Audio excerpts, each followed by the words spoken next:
Eh bien, bonjour à tous. Salut Fred, ça va?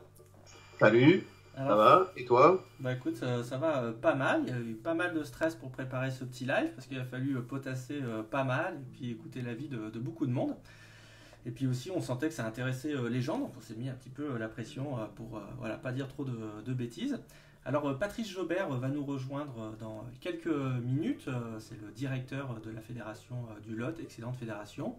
Et il est biologiste et pêcheur. Donc, j'ai pensé que c'était quelqu'un qui était à la fois scientifique, pêcheur et homme de terrain, et que ces trois expériences-là pouvaient lui permettre de compléter un petit peu nos connaissances et d'avoir différentes approches sur le sujet qui nous intéresse ce soir.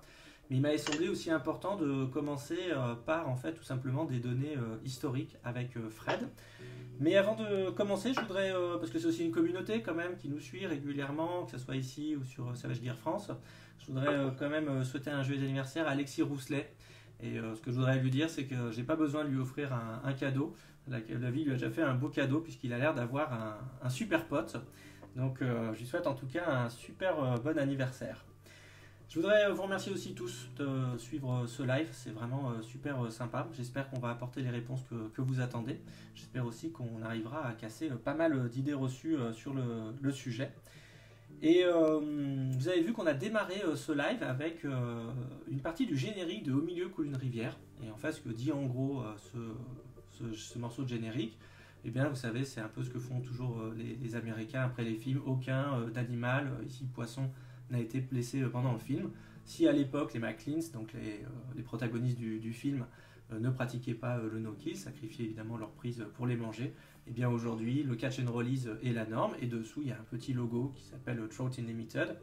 Et il me semble aussi que c'est un peu de ça dont tu vas nous parler, Fred, puisque toi, tu n'as pas fait ta thèse précisément là-dessus, mais en fait, comme tu as dû analyser voilà, ce qui s'est passé en particulier au 19e siècle en Angleterre, eh bien, tu as été amené à croiser le chemin du no-kill, du catch and release. Je ne sais pas, c'est toi qui va nous le dire. Oui, ben écoute, merci d'abord de me laisser parler de ce sujet qui est effectivement un sujet vraiment central aujourd'hui chez les pêcheurs, hein, pas tellement perçu par le grand public, mais très central, même je dirais quelque chose d'identitaire, hein, parce que ma thèse, elle ne traitait pas du no-kill, mais enfin elle s'appelait Des pêcheurs sans panier, parce qu'un jour un pêcheur m'avait dit je suis un pêcheur sans panier, voilà, comme un espèce de signe emblématique, totémique, je dirais même. Et donc du coup, ben, j'étais amené à m'interroger un peu sur l'origine, pas facile à trouver, de ce nouveau rapport à la pêche qu'on appelle le no-kill. Alors, certains ont dit c'est le catch and release, c'est pas le no-kill, il y a tout un jeu sur les expressions. Alors, c'est peut-être pas inutile peut-être de le distinguer. Alors, là, on va peut-être utiliser des catégories qui appartiennent qu'à nous, mais quand on regarde un peu historiquement, et là, ça serait bien que des historiens viennent compléter ce que je dis parce que c'est très lacunaire, hein, je l'assume tout de suite, mais ce qu'on peut remarquer, c'est qu'au départ, le catch and release, c'est une expression américaine qui apparaît fin 19e ou plutôt même début 20e aux États-Unis. C'est une expression de gestionnaire, de management de la pêche qui est utilisée par des experts dans les grands parcs nationaux avec cette idée que dans les parcs nationaux, il faut entretenir le sauvage. Et pour entretenir le wilderness, le sauvage, il faut gérer la pêche. Et gérer la pêche, ça peut passer par pas seulement des périodes de pêche ou des limites, des tailles limites minimales de capture, mais aussi par du relâché. Alors, soit des limitations en nombre de poissons, donc voilà, parce qu'au départ, ça peut être on garde 5 poissons, ce qu'on retrouve après dans les règlements des APPMA beaucoup plus tard. Mais ça va être aussi, on peut pêcher, on va tolérer la pêche, mais vous relâchez tout dans certains secteurs à certains moments. Et en fait, ça ils vont appeler ça le catch and release, et ça va être globalement plutôt bien accepté d'après ce que j'ai compris, parce que c'était une façon de permettre aux populations locales de continuer à pratiquer. Alors c'est intéressant aussi parce que ça renvoie à la deuxième dimension, le no-kill. Ça va être aussi peut-être, alors l'irruption finalement dans la pêche de l'idée brutalement, c'est pas une idée brutale, hein, que finalement le plaisir de la pêche, c'est pas le poisson, ou en tout cas, ça n'est pas que le poisson. Ça va être aussi la pêche elle-même. Alors, je pense que depuis très longtemps, les prédateurs savent que la pratique de la prédation est source de plaisir au-delà de la proie, au-delà de la satisfaction d'avoir une proie. Et donc là, cette espèce d'intelligence, ce que les Grecs appelaient la métis, c'est l'intelligence du chasseur, eh bien, devient la propre fin. Voilà. Donc ça va rencontrer, à mon avis, un mouvement de fond qui est déjà au XIXe siècle, dans les pays anglo-saxons, qui est déjà très largement en train de se produire, notamment, un sociologue qui s'appelle Norbert Elias avait décrit, avec, par exemple, en Angleterre, l'explosion de la chasse au renard, qui était une chasse absolument incompréhensible au départ, puisque le renard, on le chassait parce que c'était un nuisible, mais il n'avait aucun intérêt culinaire.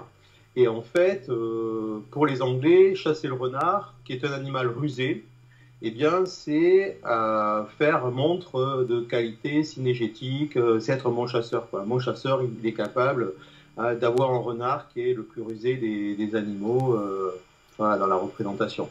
Et donc, alors, du coup, vas-y. Oui. Alors, en fait, ce que je voulais simplement dire, donc en fait, les Américains avaient donc le catch and release, et donc là, on voit que c'est pas du tout un ethos, c'est plutôt du logo, c'est-à-dire que c'est plutôt de la loi, en fait, c'est plutôt un mode tout à fait. de c'est comme la distanciation sociale ou le confinement, c'est une contrainte qu'on va imposer. Et donc là, tu es en train de nous parler maintenant de l'Angleterre, mais alors eux, ils utilisent un autre terme, c'est ça qui nous intéresse aussi. Oui, alors oui, ils vont utiliser plutôt d'ailleurs le no-kill, qui va apparaître. Alors là aussi, quand est-ce que le no-kill est apparu? Très difficile à dire, très difficile à dater. Il y a un revival à la fin du XXe siècle, dans les années 80, notamment avec la carpe de ce terme, mais aussi chez les moucheurs. Bon, voilà. Même si les moucheurs, là, ça mériterait aussi un examen, se présentent souvent comme l'avant-garde. Je suis pas sûr qu'ils aient toujours été à l'avant-garde là-dessus.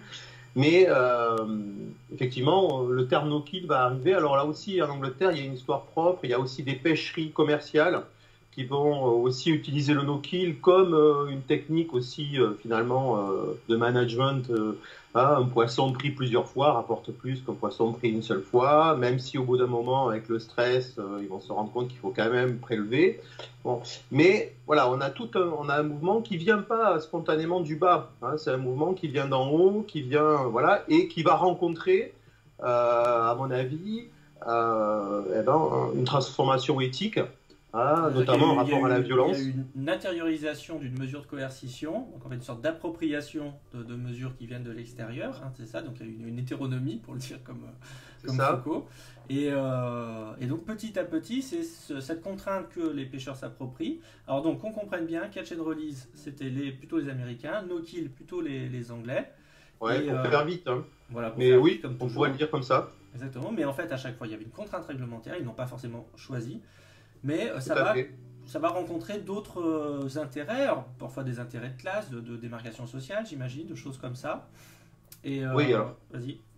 Oui, alors ça, c'est des choses que j'ai pu voir aussi. Alors, on pourra en reparler après, dans la mise en scène aussi du no-kill, notamment chez les moucheurs et dans les discours que j'ai pu recueillir dans les entretiens. C'est-à-dire qu'en fait, on se construit une espèce de pêcheur de paille contre lequel... on construit sa pratique, notamment la figure du viandard, l'obsédé de la viande, qui est à la limite du pilleur ou du braconnier. Et du coup, moi, ce que j'ai pu voir aussi, c'est qu'il y a une mise en scène, il y a une croisade morale, comme dit un sociologue qui s'appelle Baker, pour mettre en scène aussi le no-kill comme finalement l'emblème d'un rapport totalement éthique, éduqué. Alors évidemment, ça, c'est des profils aussi distinctifs. C'est-à-dire, il y a des rapports de classe qui se jouent, des pêcheurs, des chapeaux à plumes, esthètes, etc., contre finalement des pêcheurs qui seraient des buveurs de rouge, des gros bofs. Et donc ça, c'est quelque chose qui, c'est quelque chose qui fonctionne un peu dans l'imaginaire. Alors après, c'est un mythe aussi bien fondé parce que par exemple, moi, ce que j'ai pu interroger aussi souvent dans mes travaux, c'est le rapport des médias à la pêche, notamment à travers la chasse. C'est-à-dire qu'en fait, la pêche, il y a une chaîne chasse et pêche, la pêche est toujours associée à la chasse. Et ça, c'est un rapport, comme j'avais déjà pu te le dire, qui est vrai et faux. C'est-à-dire qu'en fait, la plupart des chasseurs, une très grande majorité des chasseurs, sont des pêcheurs. Et souvent, avec un rapport pas sanguinaire, mais voilà, un rapport beaucoup plus substantiel. Voilà, dans le chasseur français, par exemple, la revue, on va trouver des recettes de poissons qu'on ne trouvera pas dans d'autres revues de pêche. Et à l'inverse, par contre, tous les pêcheurs ne sont pas chasseurs. Et je suis sûr qu'on a déjà oublié tous les deux comment ça s'appelle, une échelle de... Oui, alors voilà, on avait parlé sur un flot tube, mais j'ai... Je crois que c'est Gutmann ou un truc comme ça. Ouais, c'est une échelle de Gutmann, c'est ça. Et donc ça crée une illusion aussi. C'est-à-dire, en fait, les médias, par exemple, moi j'ai déjà été interrogé par des journalistes, etc. Ils sont très étonnés que je sois pêcheur et pas chasseur. Voilà. Parce qu'ils pensent que pêche et chasse... bon, c'est une massification aussi de l'altérité. Voilà.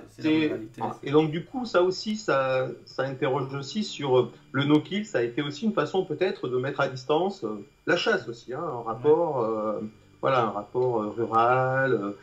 Et puis de toute manière, alors, après, même quand ils sont séparés, je veux dire à l'époque de Platon, quand Platon sépare la chasse de la pêche, c'est aussi en fait parce qu'il veut faire une hiérarchie, c'est que la chasse pour lui est plus proche de la guerre. Et en fait, le critère c'est la guerre, et donc la pêche est un peu plus efféminée, quoi, pour faire simple. Et donc on voit quand même qu'ils sont reliés par des critères communs qui sont peut-être pas forcément très crédibles finalement. Enfin, je veux dire, est-ce que vraiment la violence c'est ce qui permet de comparer les deux? J'en suis pas persuadé. Ah oui. Non. Alors je sais plus ce que je voulais dire, du coup je voulais dire un truc, mais qui m'a échappé.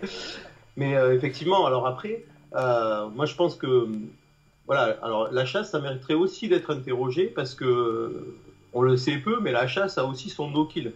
Voilà, je sais pas si tu voulais qu'on en parle maintenant, mais moi j'ai eu des discussions avec des confrères qui... un tout petit peu après. Ouais, mais vas-y, tu peux dire un petit mot tout de suite. Ouais, avec des confrères les gars, pour les questions précises, ça sera pour le Patrice sur tout ce qui est biologique. Là, on parle un tout petit peu d'histoire pour l'instant. Je dis ça aux gars qui sont en train en commentaire de commencer à lâcher les questions. Parce qu'en fait, cette transformation, moi je dirais cette sportisation, c'est-à-dire en fait l'idée qu'on va éloigner un peu la violence de la pratique, c'est quelque chose qui est dans plein d'autres pratiques, y compris dans la chasse. C'est-à-dire que dans la chasse, alors on peut avoir le chasseur respectueux. Moi j'ai rencontré des chasseurs à l'arc, par exemple. J'avais interrogé un pêcheur à la mouche qui était chasseur à l'arc et qui m'expliquait que la chasse à l'arc c'était une vraie chasse respectueuse, etc. Tu as le chasseur de bécasses qui tue 5 bécasses par an et qui arrête de chasser. Et puis tu as carrément, j'ai eu une discussion avec un confrère une fois, la chasse photographique. Alors, la chasse photographique, c'est très intéressant parce que c'est une espèce de... Ça reste une chasse. D'ailleurs, quelquefois, ils ont un matériel qui ressemble à des armes, mais ce sont des appareils photo sur des crosses de fusil, etc. Et ce que je trouvais assez fascinant, c'est que chez eux, il y a une espèce de débat sur lequel on pourra revenir aussi, c'est sur les limites. C'est-à-dire qu'en fait, jusqu'où on peut chasser photographiquement et jusqu'où on peut respecter, c'est-à-dire les limites du respect. C'est une chasse respectueuse, mais il y en a qui commencent à dire au sein de ces chasseurs que certains sont plus respectueux que d'autres, ou d'autres moins respectueux, parce qu'ils stressent les oiseaux. En fait, le safari photo, c'est la chasse en no-kill, c'est l'équivalent de la pêche en no-kill. Exactement. Où ils provoquent volontairement des envolées d'oiseaux pour pouvoir faire des photos d'oiseaux en vol, où ils vont voir des animaux dans des situations où il faudrait les laisser tranquilles, etc. Donc, on voit que ce débat sur les limites, voilà, qui est aujourd'hui un débat au cœur du no-kill, on le retrouve même chez les chasseurs. Alors évidemment, là, on est à la limite du truc, sûr, ouais. Mais voilà, c'est intéressant de voir. Oui, c'est complètement. On est toujours le viandard de quelqu'un, en fait. Alors justement, il y a quelqu'un qui a une question pour toi qui rejoint directement cet aspect-là. C'est mon vieux collègue Stéphane Gonzalez. Je vais essayer de le retrouver dans ma liste. Incroyable. Ah, si, je rappelle ce que je voulais dire. Ah, vas-y, pendant ce temps, j'appelle Stéphane. Ce que je voulais glisser aussi, c'était juste pour complexifier le truc, c'est qu'il y a aussi, c'est des choses qui sont difficiles à voir, mais il y a aussi des effets de génération. C'est-à-dire que moi, par exemple, j'appartiens à la génération des killers repentis. C'est-à-dire que moi, j'ai commencé à pêcher, la question du no-kill, je commençais à pêcher dans les années 70-80. La question du no-kill, elle n'existait pas. Et puis, elle est apparue. Bon, donc j'appartiens peut-être à une génération qui a eu tendance, un peu comme les néo-convertis sont toujours les plus gros prosélytes, à surjouer. C'est le principe du surjouer. Parce que je pense qu'aujourd'hui, il faudrait regarder, ça mériterait des enquêtes aussi, mais les jeunes générations de pêcheurs se posent un peu moins de questions. Alors ils pratiquent le no-kill. Alors après, il y a un autre problème. Ils ont un no-kill des fois un peu inconscient. Ils ne voient pas d'où ça vient, ils ne voient pas pourquoi on le fait, etc. mais ils ont peut-être tendance à moins le surjouer. Ouais. Une fois que ça devient complètement Une normatif, hypothèse, hein. non, mais une fois que ça devient complètement normatif, finalement, après, voilà, comme tu dis, on ne surjoue pas. Et tu as complètement raison, il faut vachement se méfier des convertis. Bah, Saint-Augustin, typiquement, bon, qui était un saint qu'on peut qualifier d'extrémiste hein, dans l'orthodoxie, puisque c'est même lui qui écrit l'orthodoxie catholique, c'était quand même avant ça un partouzard, ivrogne, machin. Et bon, c'est toujours ceux-là les pires moralistes après. Alors justement, incroyable ce Stéphane qui arrive juste à ce moment-là. Alors Stéphane, tu avais vous ne connaissez pas encore. Bon, Votre seul point commun, j'ai pas cette chance. J'ai pas cette chance pour l'instant. Ouais, écoute, on va essayer d'arranger ça. Stéphane, il avait deux questions. Il avait une question pour toi, Fred, et puis après une question pour Patrice, qu'on va appeler juste après que tu aies répondu à la question de Stéphane. Je t'écoute. Oui, Fred. J'ai la chance, moi, d'appartenir à une génération, on va dire, qu'on pourra appeler la génération no-kill. C'est-à-dire que j'ai commencé à pêcher dans les années, tout début des années 80, où le no-kill était une pratique qui était, on va dire, extrêmement marginale, qui concernait, on va dire, essentiellement à ce moment-là les pêcheurs à la mouche. Les pêcheurs à l'anglaise commençaient aussi à relâcher, à faire de pleines bourriches et à relâcher des poissons. Et il s'est passé quelque chose au milieu des années 80, c'est l'arrivée de la pêche de la carpe en France. Et là, il y a eu, il me semble, un saut quantitatif. C'est-à-dire que d'une pratique qui était marginale, qui était réservée à un certain type de pêcheurs, une certaine pratique, d'un seul coup, c'est des dizaines de milliers, pour pas dire des centaines de milliers de pêcheurs qui ont basculé sur le no-kill.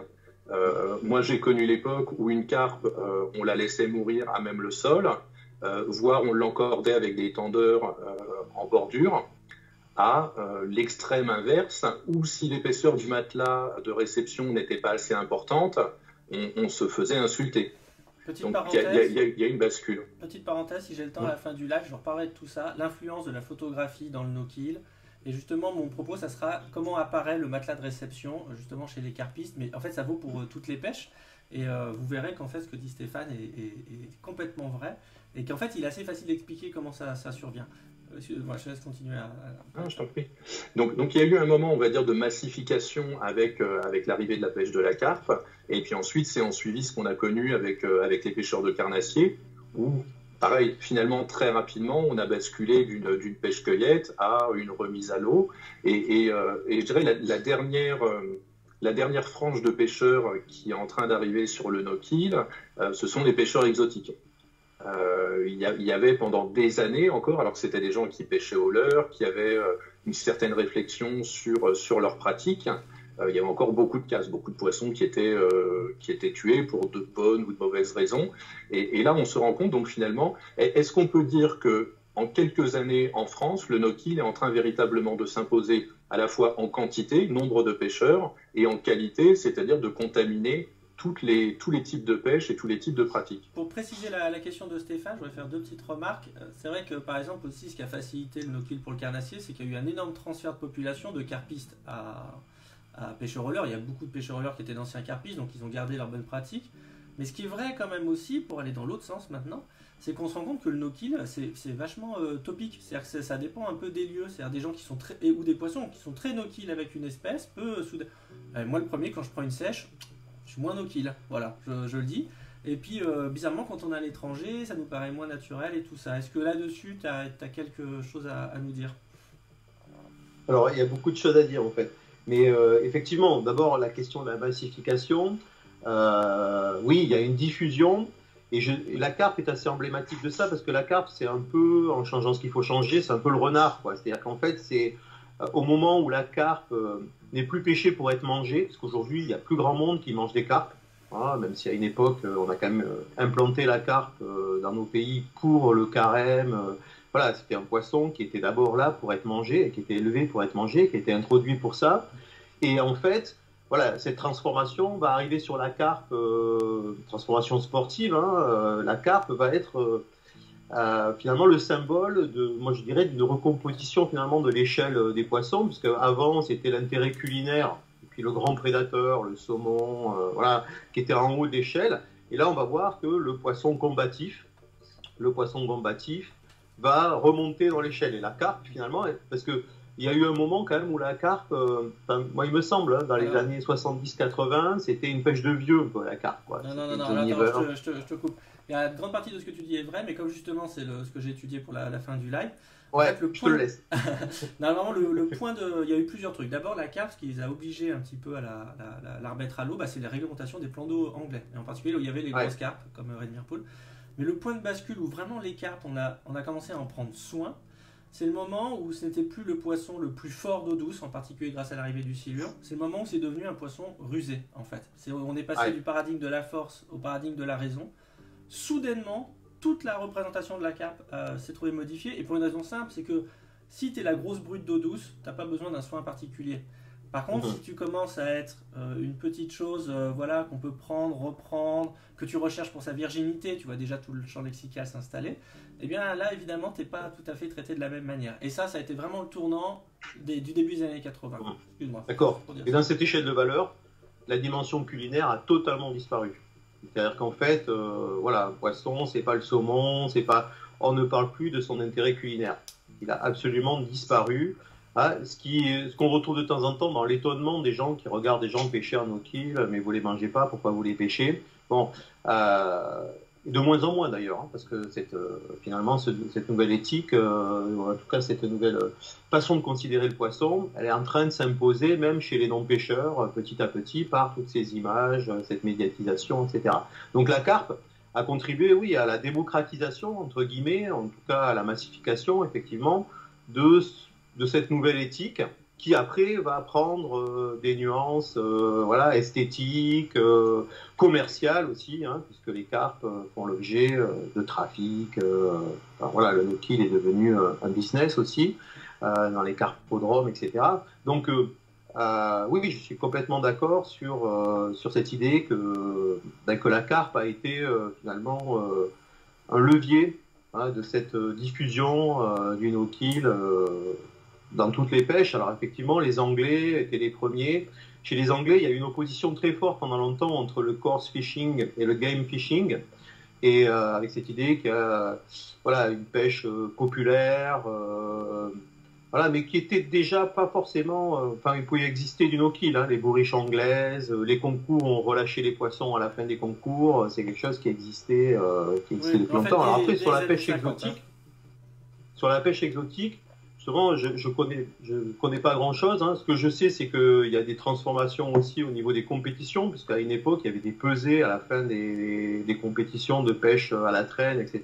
Et il fallait tuer le poisson pour la peser. On était obligé de le ramener au port pour la peser. Donc, il y a eu aussi des contraintes techniques qui ont amené mes contraintes techniques. En réalité, tout ça, Fred, c'est tout à fait ce que j'avais bien en exposé à la fin. Ouais, c'est ça. Donc, l'exemple de la carpe, justement, est éloquent, Stéphane a raison.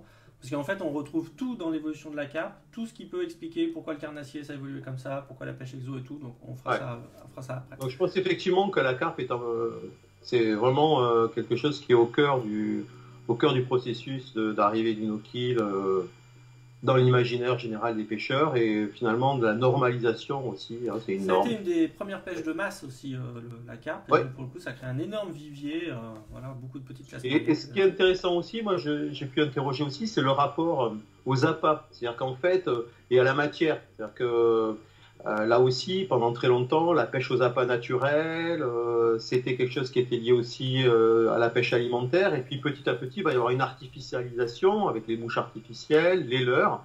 Et la bouillette, finalement, c'est aussi un espèce d'état intermédiaire. Hein, c'est une espèce d'appât. C'est pas vraiment un appât naturel, mais c'est pas non plus totalement un appât artificiel. C'est une espèce de...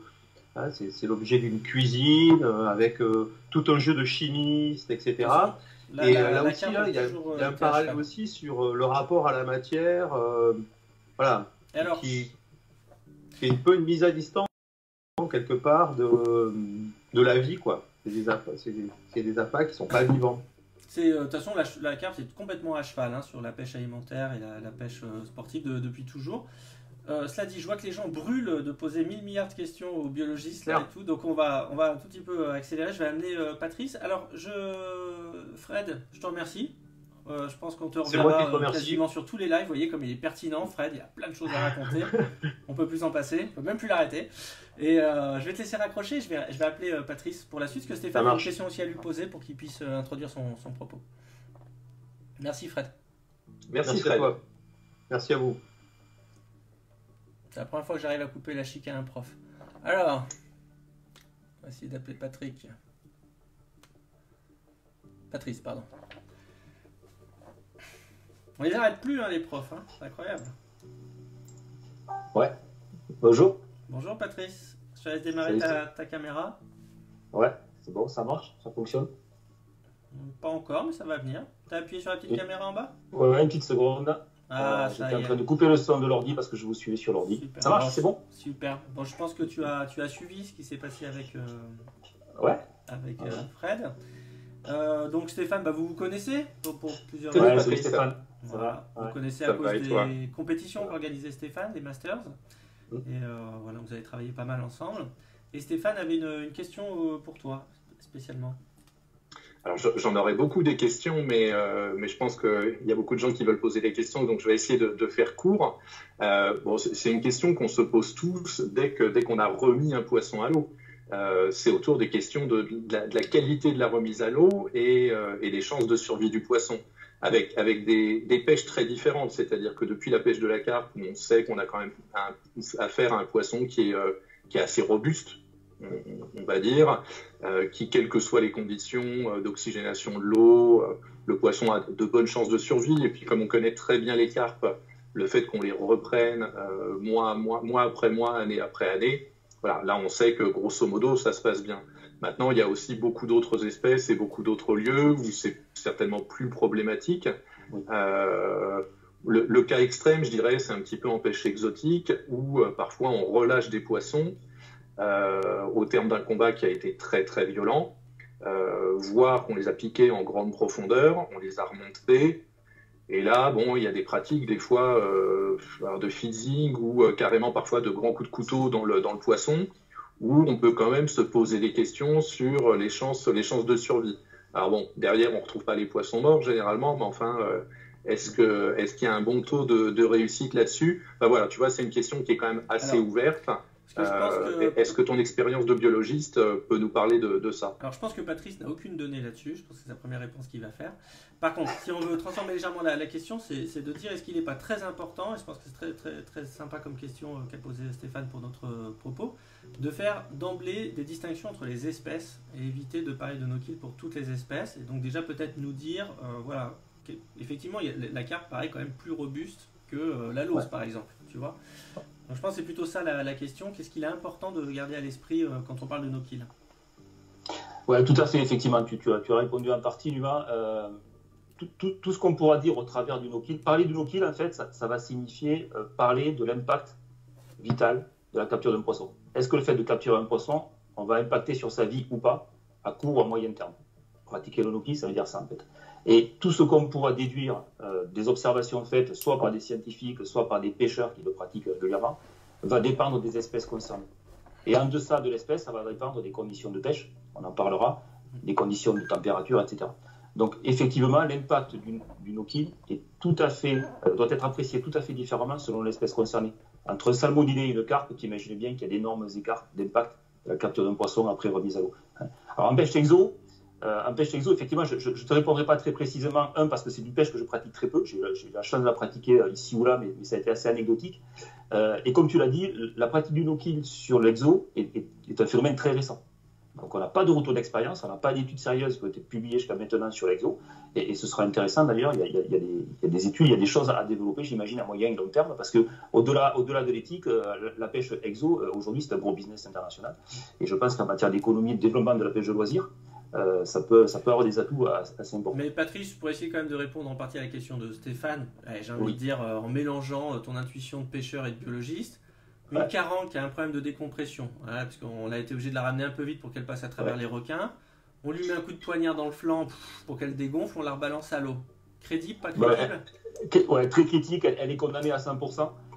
Si on va jusqu'au bout de l'éthique, tu vois, tu mets un coup de poignard à un poisson pour le remettre à l'eau, autant le laisser à un pêcheur ou à quelqu'un qui va la consommer, autant la manger derrière. Et il y a cette notion, si tu veux, de no-kill bonne conscience et de vrai no-kill. Un no-kill bonne conscience, c'est-à-dire je pratique le no-kill, c'est très valorisant en plus, je remets mon poisson à l'eau, il est bien reparti. Donc je suis un no-killer, yes. Voilà, donc c'est le fait de ne pas voir le poisson mort qu'on vient de remettre à l'eau, c'est qu'on a bien pratiqué le no-kill. Ça, c'est le no-kill bonne conscience. Après, tu as le vrai no-kill. Et le no-kill, on va bien le pratiquer en fonction de nos connaissances, de l'impact, de la manipulation du poisson. Alors ça c'est très important, c'est ce qu'on avait mis dès l'introduction, quand on avait discuté tous les deux, entre les intentions et les actes, il peut y avoir un fossé. Et non Rémi, alors on arrive juste dans le sujet de la manipulation, alors on va juste commencer à vraiment rentrer dans le dur. C'était très important que Fred nous explique, et bon, ce qu'il faut retenir de son intervention, c'est qu'en fait le no-kill, en fait, il existe, il est inscrit dans la loi, parce que le no-kill est toujours réglementaire, que ça soit un propriétaire de plan d'eau, ou que ça soit le code rural qui vous oblige à ne pas pêcher le brochet ou à relâcher un poisson pamaillé. Tout ça, c'est du no-kill. Mais après, il y a une manière d'augmenter le no-kill, il y a une sorte de gradation de la thèse, que moi j'ai l'habitude d'appeler catch and release pour faire la distinction, mais Fred nous a appris qu'en fait c'était quelque chose d'assez proche du no-kill, mais chez les Américains. Et c'est de ça dont on va parler, c'est comment on fait un bon no-kill, mais en gardant à l'esprit que no-kill, ça veut juste dire pas tuer, en fait, à la base, point barre. C'est ça. Ça veut pas dire ne pas faire mourir d'ailleurs, hein, ça veut juste dire ne pas tuer. Ouais, c'est ça. L'exemple de la carangue est flagrant. Merci Stéphane. Merci à vous. Merci Oh, Steph. c'est super. Salut. On va pouvoir rentrer dans le vif du sujet. Donc maintenant, si vous avez des questions, les gars, vous allez pouvoir. Je pense que je ne pourrai pas choper toutes les questions parce que je voudrais laisser à Patrice la possibilité de répondre. Je rappelle que tu es le directeur de la Fédération du Lot, qui est une fédération extrêmement en pointe sur les aménagements, protection de la ressource et la gestion des pêcheurs. Tu fais beaucoup d'études de terrain, dont certaines dont on reparlera, j'imagine, dans d'autres lives, qu'il y a quelques sujets à venir. Tu es pêcheur. Et donc tout ça fait qu'à mon avis, tu as une expérience assez complète pour répondre à nos questions. Alors, ce que je voudrais d'abord rappeler, d'ailleurs dans les trucs, je dis ça parce que au moins ta fédération n'a pas découvert le no-kill comme la FNPF au moment où les poissons sont interdits à la consommation. Tu n'as pas attendu d'être obligé de le dire pour en parler. Non mais ça c'est plutôt très intéressant. Et d'ailleurs je sais qu'auprès des écoles de pêche, où il y a un énorme effort de promotion du no-kill, tu as bien compris que ça passait par l'apprentissage auprès des plus jeunes. Au début, ils ont peut-être pas envie de remettre à l'eau, mais une fois qu'ils l'ont fait, ils ne veulent plus changer après, j'imagine. C'est ça, c'est important parce que c'est une pratique éthique qui est rentrée complètement dans l'organisation de nos animations pêche. Bon, c'est vrai pour la Fédé 46, mais toutes les fédés. Hein. On fait beaucoup d'ateliers pêche auprès des jeunes. Hein. Il y a plus de 1800 gamins qui sont rencontrés chaque année à l'initiation pêche. Et systématiquement, on remet le poisson à l'eau et on leur apprend à remettre le poisson à l'eau dans de bonnes conditions. Donc aujourd'hui, non seulement on apprend les jeunes à pêcher, mais aussi à pratiquer la pêche en vue de remettre le poisson à l'eau dans de bonnes conditions. Ça, c'est un phénomène qui est assez récent d'ailleurs. Avant, on essayait de faire du gamin un pêcheur. Moi, quand mon père m'a appris à pêcher, j'étais tout gamin, on ne parlait pas de no-kill. On était fiers de ramener un poisson à la maison en plus. Aujourd'hui, on apprend un gamin à pêcher, ça veut dire qu'on apprend aussi à remettre un poisson à l'eau. Et justement, comme tu es un scientifique aussi, tu n'apprends pas le no-kill pour apprendre le no-kill. Ce n'est pas juste une position de principe. Tu as quand même étudié l'impact du no-kill sur les eaux dont tu as la responsabilité. Tu peux nous en dire 2 mots ? Oui, alors déjà l'impact du no-kill, il doit être considéré de 2 façons. Il y a le no-kill, il y a la remise à l'eau d'un poisson qui peut se faire dans de plus ou moins bonnes conditions. C'est-à-dire que l'impact de la capture d'un poisson va être létal ou pas pour le poisson. À partir du moment où on remet un poisson à l'eau, il va partir dans de plus ou moins bonnes conditions, voire il ne va pas repartir, et là on va constater la présence d'un poisson mort ou fortement impacté. On considère là que c'est une appréciation du no-kill. Mais ce n'est pas la seule, et tu le sais, dans tes rédactionnels passés, tu l'as très bien expliqué, il y a aussi cette notion de capture sublétale. C'est-à-dire que le poisson va être impacté sur des blessures, physiologiquement, et va mourir peut-être quelques heures ou quelques journées après l'avoir relâché.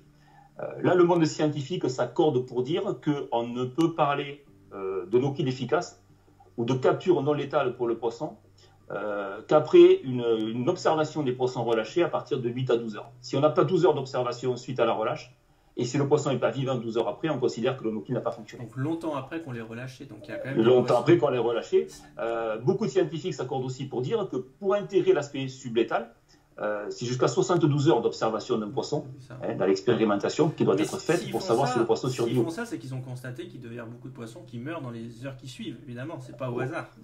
Absolument, tout à fait, parce qu'il y a des impacts qui ne sont pas forcément directs et qui vont être très préjudiciables aux poissons, bien des heures ou des journées après qu'on les relâche. Donc c'est ça qu'on va regarder ensemble aujourd'hui. Mais toi, par exemple, l'impact des gens qui pratiquent le no-kill, personne lambda, est-ce que toi, tu as pu observer un changement sur les populations du Lot? Enfin, comment tu perçois ça en tant que gestionnaire, ni plus ni moins?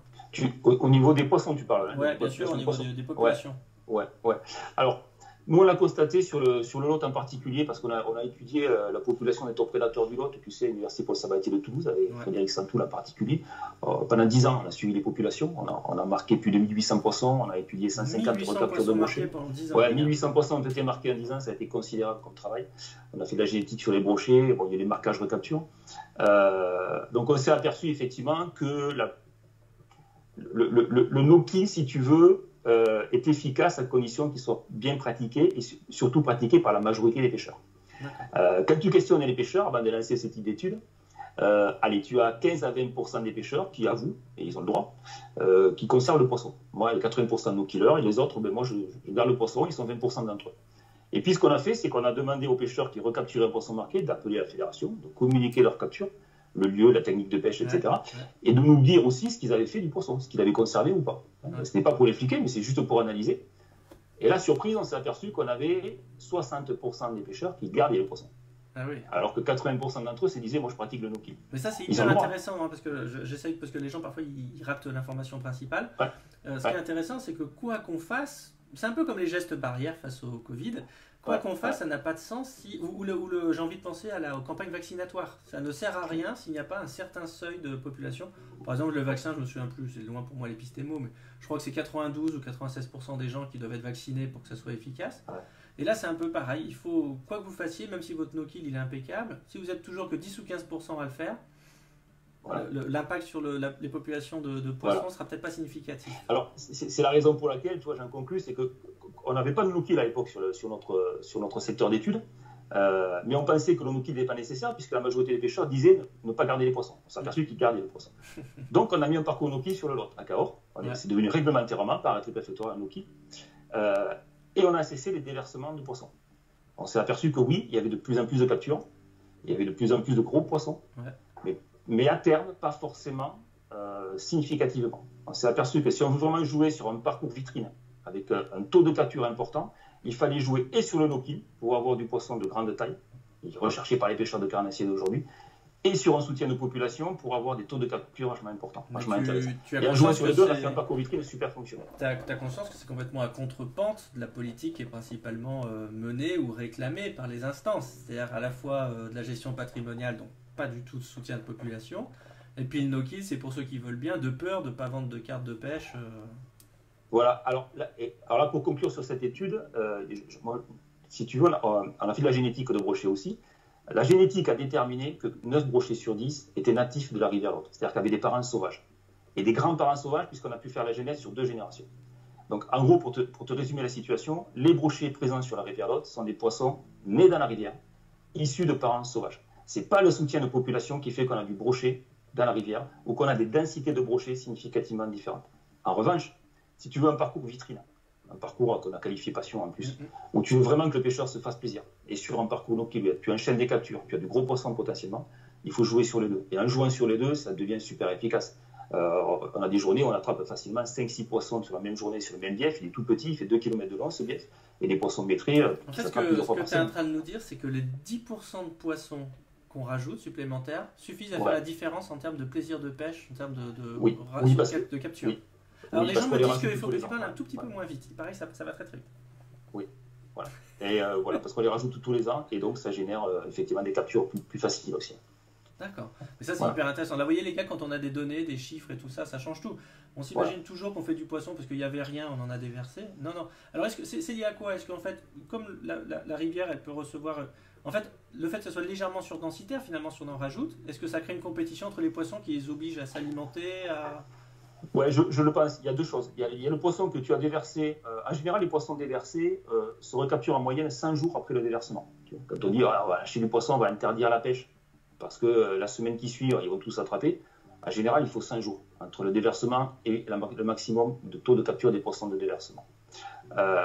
Donc, tu lâches du poisson dans un milieu qui ne connaît pas bien, il cherche un territoire, il va être plus vulnérable qu'un poisson qui est déjà ancré sur un territoire, déjà plus accessible aux pêcheurs, j'ai envie de dire. Il y a aussi un phénomène dont on a parlé, dont j'ai pu lire quelques articles, le fait d'introduire du poisson dans un milieu où il y a déjà des poissons installés va générer plus d'agressivité des poissons en présence, des poissons déjà installés, et va les rendre peut-être un peu plus capturables aussi.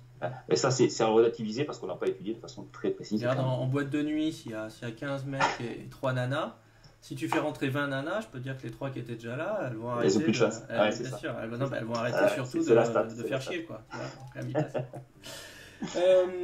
Donc en fait ça nous amène quand même sur un sujet de... Parce qu'en fait le no-kill c'est quand même beaucoup de choses. Il y a les manipulations, les gars on va en parler, vous inquiétez pas.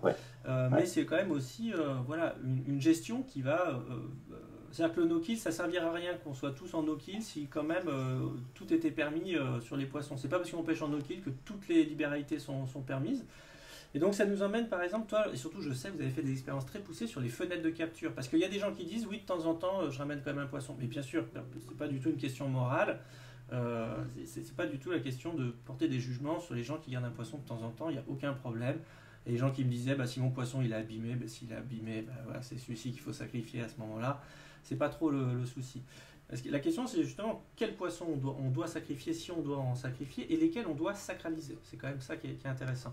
Et donc sur les fenêtres de capture, je sais que tu es hyper pointu. Oui, c'est très intéressant. Donc, moi, j'ai lu énormément de publications là-dessus. Voilà, je fais beaucoup de recherches bibliographiques. Tu as une vingtaine de publications qui ont été faites sur le brochet, notamment dans une quinzaine de pays, et qui ont démontré systématiquement que, non, là je parle de no-kill, de catégories de poissons, en vue d'une gestion également. Et ça a été significativement démontré que les brochets, il faut préserver les juvéniles pour avoir un potentiel de régénération des sujets, mais surtout préserver les meilleurs géniteurs. C'est quoi les meilleurs géniteurs Pardon ? C'est quoi les meilleurs géniteurs ?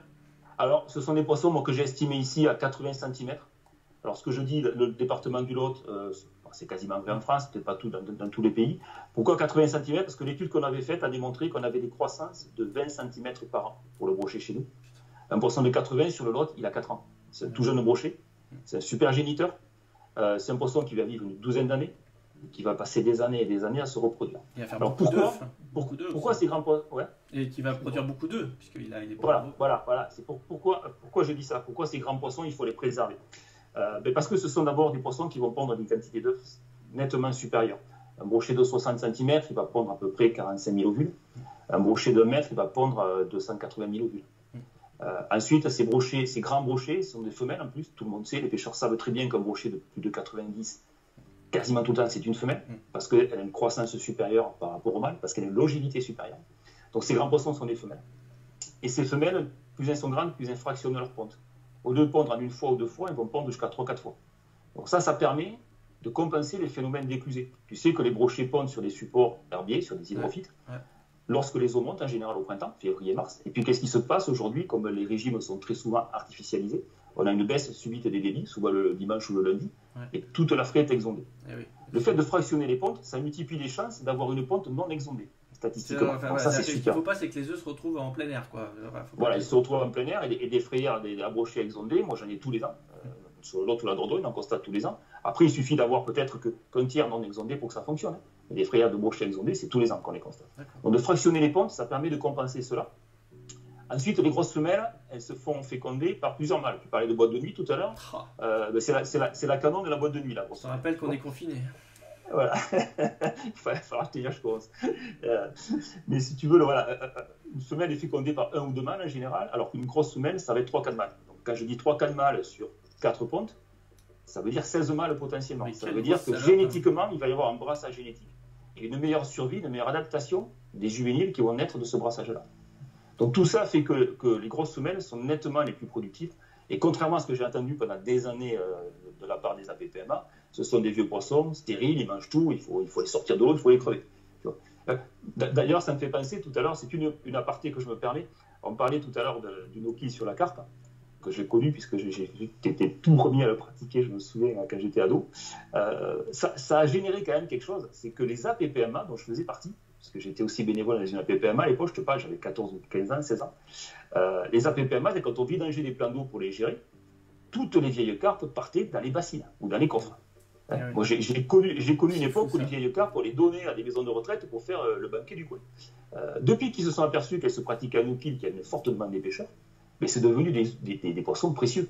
on en prenait soin, on les triait, on les re-empoisonnait dans d'autres plans d'eau. Ouais. Donc le no-kill de la carpe a complètement révolutionné la gestion de cette espèce par les APP. Ça, c'est un phénomène important. Ça répond en grande partie à la question de tout à l'heure. C'est Ouais. très intéressant. Ouais, Ça. ouais, tout à fait, tout à fait.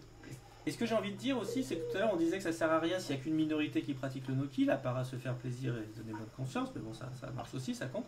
Mais j'ai envie de dire aussi que pèse quand même le no-kill par rapport à toutes les agressions que subissent les rivières, que ce soit les aménagements de berges, tu vois, plus du tout de frayères à brocher, les pollutions, la politique agricole commune, enfin il y a beaucoup de choses qui viennent agresser tout ça. Dans quelle mesure on est efficace ou pas?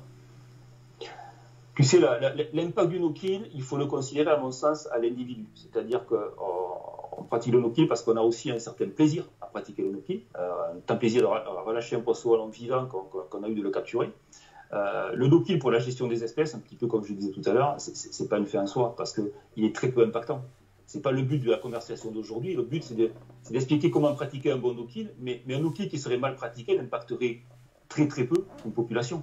De même que la pêche à la ligne avec conservation de poissons, si elle respecte la réglementation en vigueur, notamment dans le Lot, il y a des tailles légales de capture, tu as la fenêtre de capture pour le brochet, tu as des dates de fermeture, on a des réserves temporaires. Si tout ça est respecté, le pêcheur il peut capturer, il peut manger 2-3 poissons de 75 cm par an, 2-3 brochets, ça pose pas de problème. C'est ça qui est triste, c'est qu'on a été obligé d'endosser une partie d'une responsabilité collective. Absolument, absolument. Alors que les éclusées, les artificialisations de milieux, etc., notamment sur le brochet, ça a été particulièrement impactant. Ouais. Voilà. Ce qui n'empêche pas que l'on parle effectivement de l'incidence des captures par rapport à celui des poissons et développer un bon no-kill.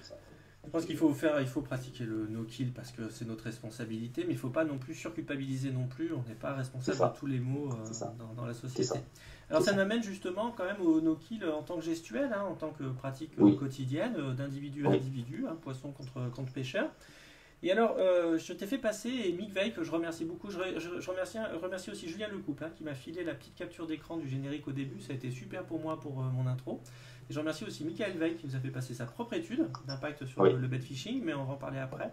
Mais aussi tout un tas d'études, en particulier américaines, qu'on a pu feuilleter. Et c'était là-dessus que je m'étais basé pour écrire un article il y a quelques années de synthèse, de vulgarisation plus que de synthèse. Et je voudrais qu'on en parle vite fait. Alors, dans cette étude, je m'en souviens, je ne sais pas si tu as lu l'article que je t'avais fait de synthèse, je t'ai fait passer. Oui, je l'ai lu. Ce qui ressortait, c'est qu'il y avait quand même des facteurs qui étaient plus ou moins déterminants, plus ou moins aggravants, mais surtout c'est la manière, c'était leur combinatoire qui comptait beaucoup. Mais il y a quand même quelque chose qui ressortait, qui est contre-intuitif, et c'est pour ça que je vais en parler. C'est contrairement à ce qu'on entend beaucoup, mieux vaut qu'un combat soit bref, quitte à ce qu'il soit brutal, plutôt qu'il s'éternise, ambiance je pêche fin, je laisse tranquillement arriver au bord, je ne veux surtout pas le dropper dans le bateau, ou le brusquer, machin et tout. Et alors en fait non, ce qu'il disait, s'il y a bien une chose à ne pas faire, c'est attendre que le poisson soit fatigué. Il faut l'épuiser avant qu'il soit épuisé, j'ai envie de dire. Oui. Ben, c'est une bonne transition, effectivement. Dans la pratique de la pêche, il y a le combat qui va impacter, il y a le type de leurre ou d'hameçon, et ensuite il y a la manipulation du poisson. Donc si on commence par le combat, je vous rassure, c'est l'eau, poisson. Le combat, si tu veux, il va générer des mécanismes physiologiques de type anaérobie, c'est-à-dire que l'effort provoqué par l'effort du poisson musculaire qui génère beaucoup de stress. C'est un effort intense qui est bref mais qui est très intense. C'est un peu comme si tu piquais un sprint sur 200 mètres, si tu veux. Va faire en sorte qu'il y a une diminution très significative de l'oxygène dissous dans le sang du poisson. Donc c'est un poisson qui va être en anoxie, qui va être stressé, d'accord. Donc il va y avoir un effet direct sur ce poisson-là, sur sa physiologie, d'accord, si tu veux. Donc plus le combat va être bref, moins ça va l'impacter, moins il va subir de stress, moins il sera épuisé. Le tout petit paradoxe, c'est qu'une fois que le poisson est ramené au bateau ou sur la berge, moins il sera fatigué, puis il sera difficile à manipuler. Exactement, ça c'est vrai. Mais retenez bien les gars que faut pas se laisser parfois complètement leurrer par l'apparente violence d'un traitement. C'est mieux que le poisson soit ramené très vite. En plus, il y a des poissons plus faciles à manipuler que d'autres, comme le black bass. Et donc, il ne faut pas hésiter à raccourcir le combat. Et, on a peu de précision là-dessus, mais il est considéré quand même, peut-être tu l'avais lu sur des études menées sur des compétitions de basse, qu'à partir de 3 minutes de combat, il pouvait y avoir un impact significatif sur les captures de basse. C'est ça, d'ailleurs je vais en parler après. Alors, j'avais pas sorti les chiffres parce que j'étais pas sûr des données complètes, mais enfin j'ai repris les trucs un peu généraux, on va en parler après. Mais ça montre aussi que par exemple ce qu'on appelle la sportivité, ça peut être l'éthique, mais ça peut être autre chose, ça peut être le fait de pêcher fin et tout ça. Et par exemple ce qu'on appelle la prise sportive à la main, finalement d'un point de vue éthique, no kill, peut-être qu'une épuisette c'est mieux, parce qu'une épuisette ça va plus vite quand même pour le mettre dedans. Donc il faut penser à tout ça un petit peu les gars. Surtout il faut prendre des décisions. Si votre épuisette est trop petite pour mettre le brochet, mieux vaut mettre le prendre à la main. Enfin bien sûr. Mais ce qu'il y a c'est qu'il faut penser quand même à tout ça. Et il y a surtout beaucoup de choses très contre-intuitives. C'est ça qu'il faut se dire. Et ça peut paraître quand on voit les basseurs qui arrachent les poissons des branches, qui les mettent, qui les attrapent à la main comme ça. En fait c'est peut-être mieux pour le poisson. Voilà. Mais après d'ailleurs on va parler de la combinatoire de tous ces facteurs. On va essayer d'énumérer, on va dire aux gens précisément. Et puis je redonnerai après le lien de cet article où il y avait un petit peu tout dedans. Mais voilà, précisément quelles sont les bonnes manipulations. On passe vite fait sur le fish grip. C'est bonne ou mauvaise idée? Ouais, très mauvaise idée. D'abord, tu blesses le poisson, puis tu le tiens à la verticale en plus quand tu le soulèves. Donc surtout tenir un poisson à l'horizontale, on en parlera dans les bonnes pratiques de la manipulation. Mais tu imagines le poids d'un poisson qui a l'habitude de vivre dans l'eau. Il y a moins de densité quand même. Et voilà. Quand tu le sors de l'eau, un poisson très lourd, piqué par la mâchoire, avec tout son poids qui est porté sur la colonne vertébrale, à mon sens, il y a des séquelles irrémédiables. Puis même dès qu'il commence à secouer, on voit qu'en fait la pince se transforme en cisaille, enfin c'est un carnage. Voilà. À la limite, si vous commencez la pêche du brochet, vous avez très très peur de vous mettre, déjà vous savez pas le guide grippé, éventuellement, mais il faut apprendre vite à s'en débarrasser. J'avais envie de parler aussi avec ou sans ardillon. Alors, là-dessus, il y a quelque chose qui m'a toujours étonné, c'est que le sans ardillon va de soi pour certaines pêches, comme les pêcheurs de truites, qui ont la bonne idée, on en parlera après, de décrocher le poisson dans l'eau. Il semble que ça, c'est une donnée fondamentale de la survie du poisson, d'après ce que j'ai compris. Oui. Mais alors, par exemple, il y a d'autres espèces, alors ça résiste, et moi qui connais bien, j'adore lire toutes les pêches, et en fait, ce qui m'intéresse, c'est les discours, c'est pas forcément les vérités qu'il y a derrière, j'aime beaucoup analyser les discours. Et par exemple, il y a un discours chez les carpis qui consiste à dire, ouais, mais en fait, comme il n'y a pas d'ardillon, l'hameçon il a tendance à bouger dans la gueule du poisson et à causer des dommages supérieurs. Or il se trouve que quand même, si on constate tous les plans d'eau qui ont interdit l'ardillon, où les poissons sont pris et repris, les bouches de carpe s'en portent bien mieux qu'à l'époque où il y avait les ardillons. Donc ça me paraît un peu crédible. Je sais pas si tu as quelque chose là-dessus. Si, j'ai quelques trucs sur les ardillons. Il y a eu quelques études de fait là-dessus. Alors, absolument rien de significatif, que ce soit sur des études sur les poissons carnassiers ou sur les salmonidés. Alors, encore une fois, il y a peu de choses sur la carpe. C'est pas un poisson qui a tellement intéressé les scientifiques sur le catch and release. En tout cas, l'ardillon, hameçon avec ardillon ou sans ardillon, ça fait beaucoup parler. Il n'y a jamais eu de constat de blessure significativement plus importante du fait qu'il y a un ardillon. Ce n'est pas parce qu'il y a un ardillon que la blessure infligée au poisson, dans la mesure où elle est dans la mâchoire du poisson, est plus significative. En revanche, ça joue énormément sur le temps de manipulation du poisson. D'accord. Un poisson piqué avec un ardillon va être beaucoup plus difficile à sortir à la maison. Ça c'est vrai. Voilà. Et sans parler des truites dans les yeux des truites. Voilà. Et notamment sur les salmonidés, il est clair et net que ça se joue à quelques secondes.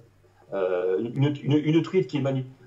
J'avais lu des études là où des truites mortes qui avaient été relâchées en no-kill mais qui étaient mortes au bout de 3 jours ou un petit peu avant, le temps moyen de manipulation était de 22 secondes. C'est énorme. 22 secondes, c'est très court. Donc ça va très très vite. Lorsque tu avais un temps de manipulation de 30 secondes, il y avait 38% de mortalité et 70% de mortalité si tu as un temps de manip de 60 secondes. Donc imagine une truite, notamment pêchée avec un hameçon pas naturel, avec un ardillon qui a bien engamé, les 60 secondes sont très très vite passées. Donc le fait qu'il n'y ait pas d'ardillon réduit le temps de manipulation et sauve du poisson plus que la blessure infligée par l'ardillon. C'est comme ça qu'il faut le considérer. J'imagine aussi que, ça c'est très intéressant, et j'imagine aussi que pour la question des leurres artificielles ou des leurres naturelles, les appâts naturels, j'imagine que les leurres artificielles l'emportent du fait de la réactivité, j'imagine. Oui, alors il y a eu plusieurs expériences d'études là aussi, de recensement de poissons capturés. Alors sur le carnassier, on s'est aperçu qu'effectivement sur la pêche au leurre, notamment pas mal du public sur le bass, sur le brochet aussi, la pêche au leurre globalement génère moins de 5% de mortalité, quel que soit le type de leurre, quel que soit le type de pêche, quelle que soit la durée du combat. La pêche au leurre inflige très peu de mortalité aux poissons carnassiers, que ce soit le bass ou le brochet. Bonne nouvelle les gars. Ça, alors, c'est plutôt une bonne nouvelle. Olivier, il a une question avant que j'oublie. Il dit, mais parfois, oui, on coupe une branchie, ça saigne. Alors là, qu'est-ce qu'il faut faire? Parce qu'on a tous pris un brochet avec une branchie qui pend aussi comme ça depuis plusieurs jours. Donc dans quel cas c'est mortel ou pas? Alors sur les brochets, le fait qu'il y ait une branchie qui soit affectée, notamment une branchie qui saigne, une branchie qui est touchée ou qui est en rupture, qui a un saignement au niveau des branchies, ça multiplie par 2 le taux de mortalité des brochets. Ça a été démontré. Mais même en tenant compte de ces blessures sur les arbres branchiaux par des leurres, on est toujours en dessous de 10% de mortalité, même si la branchie est touchée. Donc alors, oui, effectivement, 10%, ça veut dire que sur 10 poissons, tu vas en tuer un si la branchie est touchée. Alors, et sur 10 poissons dont la branchie est abîmée, il y en a 9 qui vont survivre. Thierry pose la question d'où sortent tous ces chiffres. On vous demande de nous faire confiance, c'est des vraies études sérieuses. En plus, on a l'habitude de faire de savoir distinguer les bonnes et les mauvaises études. Donc, en tout cas, voilà, les chiffres, ils sortent pas de nulle part, c'est des vraies études. Sur le donc ça, c'est intéressant. Alors ça, c'était super intéressant. Donc, on double le risque de mortalité du poisson si la branchie est impactée. Par exemple, s'il y a un saignement au niveau des branchies. Mais on reste quand même en deçà d'un seuil qui est quand même acceptable, ce qui fait que ça vaut quand même le coup de le relâcher et de ne pas le sacrifier. Absolument. Très bien. Absolument. C'est très important. Il y a notamment Bucholder qui a travaillé en Alaska sur des captures et le suivi de plus de 90 brochets en bassin suite à leur capture. Donc il y a eu pas mal de publications par rapport à lui. Au niveau des leurres aussi, tant qu'on est sur le brochet, il y a eu des expérimentations par rapport au type de leurre. On s'est aperçu que ce qui blessait le plus le poisson, avec des taux max de 5%, tout est relatif, ce sont les petits leurres armés de tridents. Un petit leurre avec 2 tridents va blesser beaucoup plus de poissons qu'un gros leurre avec des hameçons simples des tridents, ou voire un très gros leurre, type jerk, où les blessures infligées sont bien moindres. Pourquoi? Parce qu'encore une fois, le petit leurre va être engamé plus profondément, et le temps pour décrocher le poisson, le temps de manip va être supérieur. C'est plus ça qu'il faut prendre en compte que la blessure directe par l'hameçon, en fait. Ensuite, tu me disais aussi par rapport à leur appât naturel, il y a 2 publis intéressantes sur la truite, notamment Castleman qui a fait la synthèse de 118 études sur le no-kill, notamment pas mal d'études sur la truite. Alors lui, il en a conclu que en général, en pêche-mouche, pêche-leurre, on était entre 95 et 99% de taux de survie des salmonidés. Pêche-leurre et pêche-mouche. Ce qui est un taux de survie qui est exceptionnel, à mesure où c'est des poissons qui sont bien manipulés. La pêche aux appâts naturels, la même publication démontre qu'on est à 50% de mortalité. 50% de survie. Ça, c'est énorme. L'écart est énorme. Alors, il y a Dubois qui a fait une publi qui dit un peu le contraire, qui dit que sur le leurre, on était plutôt à 3-4% de mortalité et on allait jusqu'à 7% sur la pêche aux appâts naturels. Le bémol dans cette étude de Dubois, c'est que sa pêche aux appâts naturels, c'est canne tenue en main, fil tendu, ferrage immédiat. Alors donc on est dans des conditions de pêche au leurre en réalité. Voilà. Conditions de pêche au leurre ou de pêche au leurre artificielle. C'est très loin des pratiques usuelles sur les. La pêche au top de la truite, tu sais comment ça se passe. Olivier, qui est un autre scientifique qui participera peut-être d'ailleurs à une émission, qui demande les sources de tout ça. On fera un petit fichier, peut-être que je mettrai en ligne à un endroit. Ouais, je te filerai la liste des sources si tu veux. Exactement, ça peut intéresser les scientifiques qui nous regardent. Je sais qu'il y en a plusieurs. Il y a Nervurax en particulier, une très bonne chaîne YouTube, je ne sais pas si tu connais. Et aussi, ils feront sans doute un travail avec nous. Alors, je vois des questions passer, les gars, mais en fait, comme c'est là où on va petit à petit, pour l'instant, je ne les pose pas, mais ça va arriver dans une seconde. Alors, on va arriver à la manipulation du poisson, et il y a un point dont tu voulais absolument parler. Alors, tout à l'heure, je t'ai sollicité parce que j'avais partagé un article d'une étude américaine qui étudie en fait quand on tient les black bass verticalement par la mâchoire. Parce qu'effectivement, c'est très pratique, le black bass, il est fourni avec une poignée, quoi. Et en fait, ce que disait cette étude, en gros, c'est que jusqu'à un certain poids, je ne me souviens plus exactement lequel, mais ça tournait autour d'1,5 kg, les dégâts n'étaient pas très importants du fait que le poisson n'est pas très lourd. Mais au-delà, dès qu'on s'approche des 2 kg, puis évidemment quand ils font 3 kg, c'est au pire, là les dégâts, alors je ne me souviens plus des noms, je suis nul en anatomie, les dégâts au niveau de la mâchoire pouvaient être très importants, et en tout cas la douleur extrême pour le poisson. Et tu m'as dit, mais d'une manière générale, il ne faut pas tenir un poisson verticalement. Est-ce que tu peux nous en parler? Oui, absolument. Alors, là, on n'a pas de données de connaissances sur l'impact de cette tenue verticale. Pourquoi? Parce que ça veut dire qu'il faudrait condamner le poisson derrière pour vérifier les dissections, pour savoir si la colonne vertébrale elle a pris ou pas, pour savoir même les organes, le fait que le poids des organes à l'intérieur du poisson, ça pourrait être fortement impacté. J'ai envie de dire que plus le poisson est lourd, moins il faut le tenir verticalement. Un poisson, ça se tient à l'horizontale. Donc les siluris qu'on voit tenir comme ça, les poissons par les ouïes quasiment debout, là, pas bon ça. Non, pas terrible à mon sens. Alors c'est moins impactant sur un black bass d'1,5 kg que sur un brochet de 10 kg. Mais les brochets de 10 kg que je vois pendus verticalement, tenus par les opercules ou par la mâchoire et remis à l'eau ensuite, je suis très sceptique sur leur survie. Donc un poisson, ça se tient à l'horizontale, c'est soutenu par la mâchoire et c'est soutenu sous l'abdomen par rapport aux organes aussi, parce qu'il faut imaginer que ces organes-là n'ont pas l'habitude d'être hors de l'eau. Donc tout ce poids, ça peut engendrer des bouleversements physiologiques à l'intérieur du poisson. C'est plus un principe de précaution qu'une démonstration de ce qu'on a pu constater, mais ça me paraît une évidence, quoi. Ne pas tenir les poissons, Quelqu'un demande si la douleur chez les poissons s'est confirmée. On a fait un live sur l'animalisme, il y aura bientôt une deuxième partie, on en a parlé. Je ne sais pas si tu l'as vu le live, je ne sais pas ce que tu en as pensé d'ailleurs. Oui, je l'ai vu, bien entendu, c'était très intéressant. La douleur des poissons, ça va être notre débat parce qu'il y a des contradictions, si tu veux, au niveau des études. Pour ça, je pense que je préfère renvoyer à l'autre live. D'ailleurs, demain, je mets le podcast de ce live-là sur ma chaîne YouTube Numa Fishing. Donc, si vous voulez continuer un peu la réflexion. Demain, j'ai gardé l'heure et demie qui était vraiment pertinente, où j'avais tout ce qui était blabla. Et là, on parle justement de la douleur de ce problème-là, donc vous pourrez regarder directement dessus. J'avais donc toujours à l'horizontale les poissons, surtout s'ils sont gros, évidemment. Et alors, ce qui était intéressant, c'était que dans les études qu'on a regardées ensemble, il y avait l'exposition prolongée hors de l'eau. Alors, il y a plusieurs choses. Il faut dire plusieurs trucs là-dedans. C'est que, comme me l'ont rappelé d'ailleurs Nervurax tout à l'heure dans une discussion en m'envoyant des liens, il ne faut pas tout confondre, c'est pas que ça soit le stress maximum, mais après un combat, cette exposition à l'air libre peut devenir très rapidement problématique et peut devenir même plus stressante que le combat lui-même. Alors moi je pense, je vais faire un truc qu'on ne fait pas d'habitude, mais je vais quand même essayer de faire une métaphore qui malheureusement a une hypothèse de bon sens, mais imaginez que vous fassiez 3 fois 3 minutes de combat en boxe contre un très bon boxeur, vous descendez du ring, vous êtes épuisé, on vous fout la tête dans un seau d'eau, ça doit très mal se passer pour vous. Donc là, j'imagine c'est un peu la même chose en fait. C'est exactement ça, Numa. Tu as tout bien résumé. Moi, je le comparais à quelqu'un à qui tu ferais faire 3 tours de stade et tu lui mets la tête sous l'eau une fois qu'il est arrivé, quoi. Là, le poisson, comme je l'ai dit au début, le combat va générer beaucoup de stress, va générer une anoxie du poisson. Il va être sous-oxygéné complètement. Et qu'est-ce qu'on fait de ce poisson au niveau, une fois que le combat est terminé? On va le manipuler. On va le manipuler d'autant plus longuement, j'ai envie de dire, qu'on pratique le no-kill. Alors quand on ne le pratique pas, l'issue du poisson elle est fatale de toute façon. Mais quand on le pratique aujourd'hui, on en parlera peut-être tout à l'heure, mais c'est la photographie, c'est de super souvenirs. Il faut bien cadrer la photo, bien se positionner.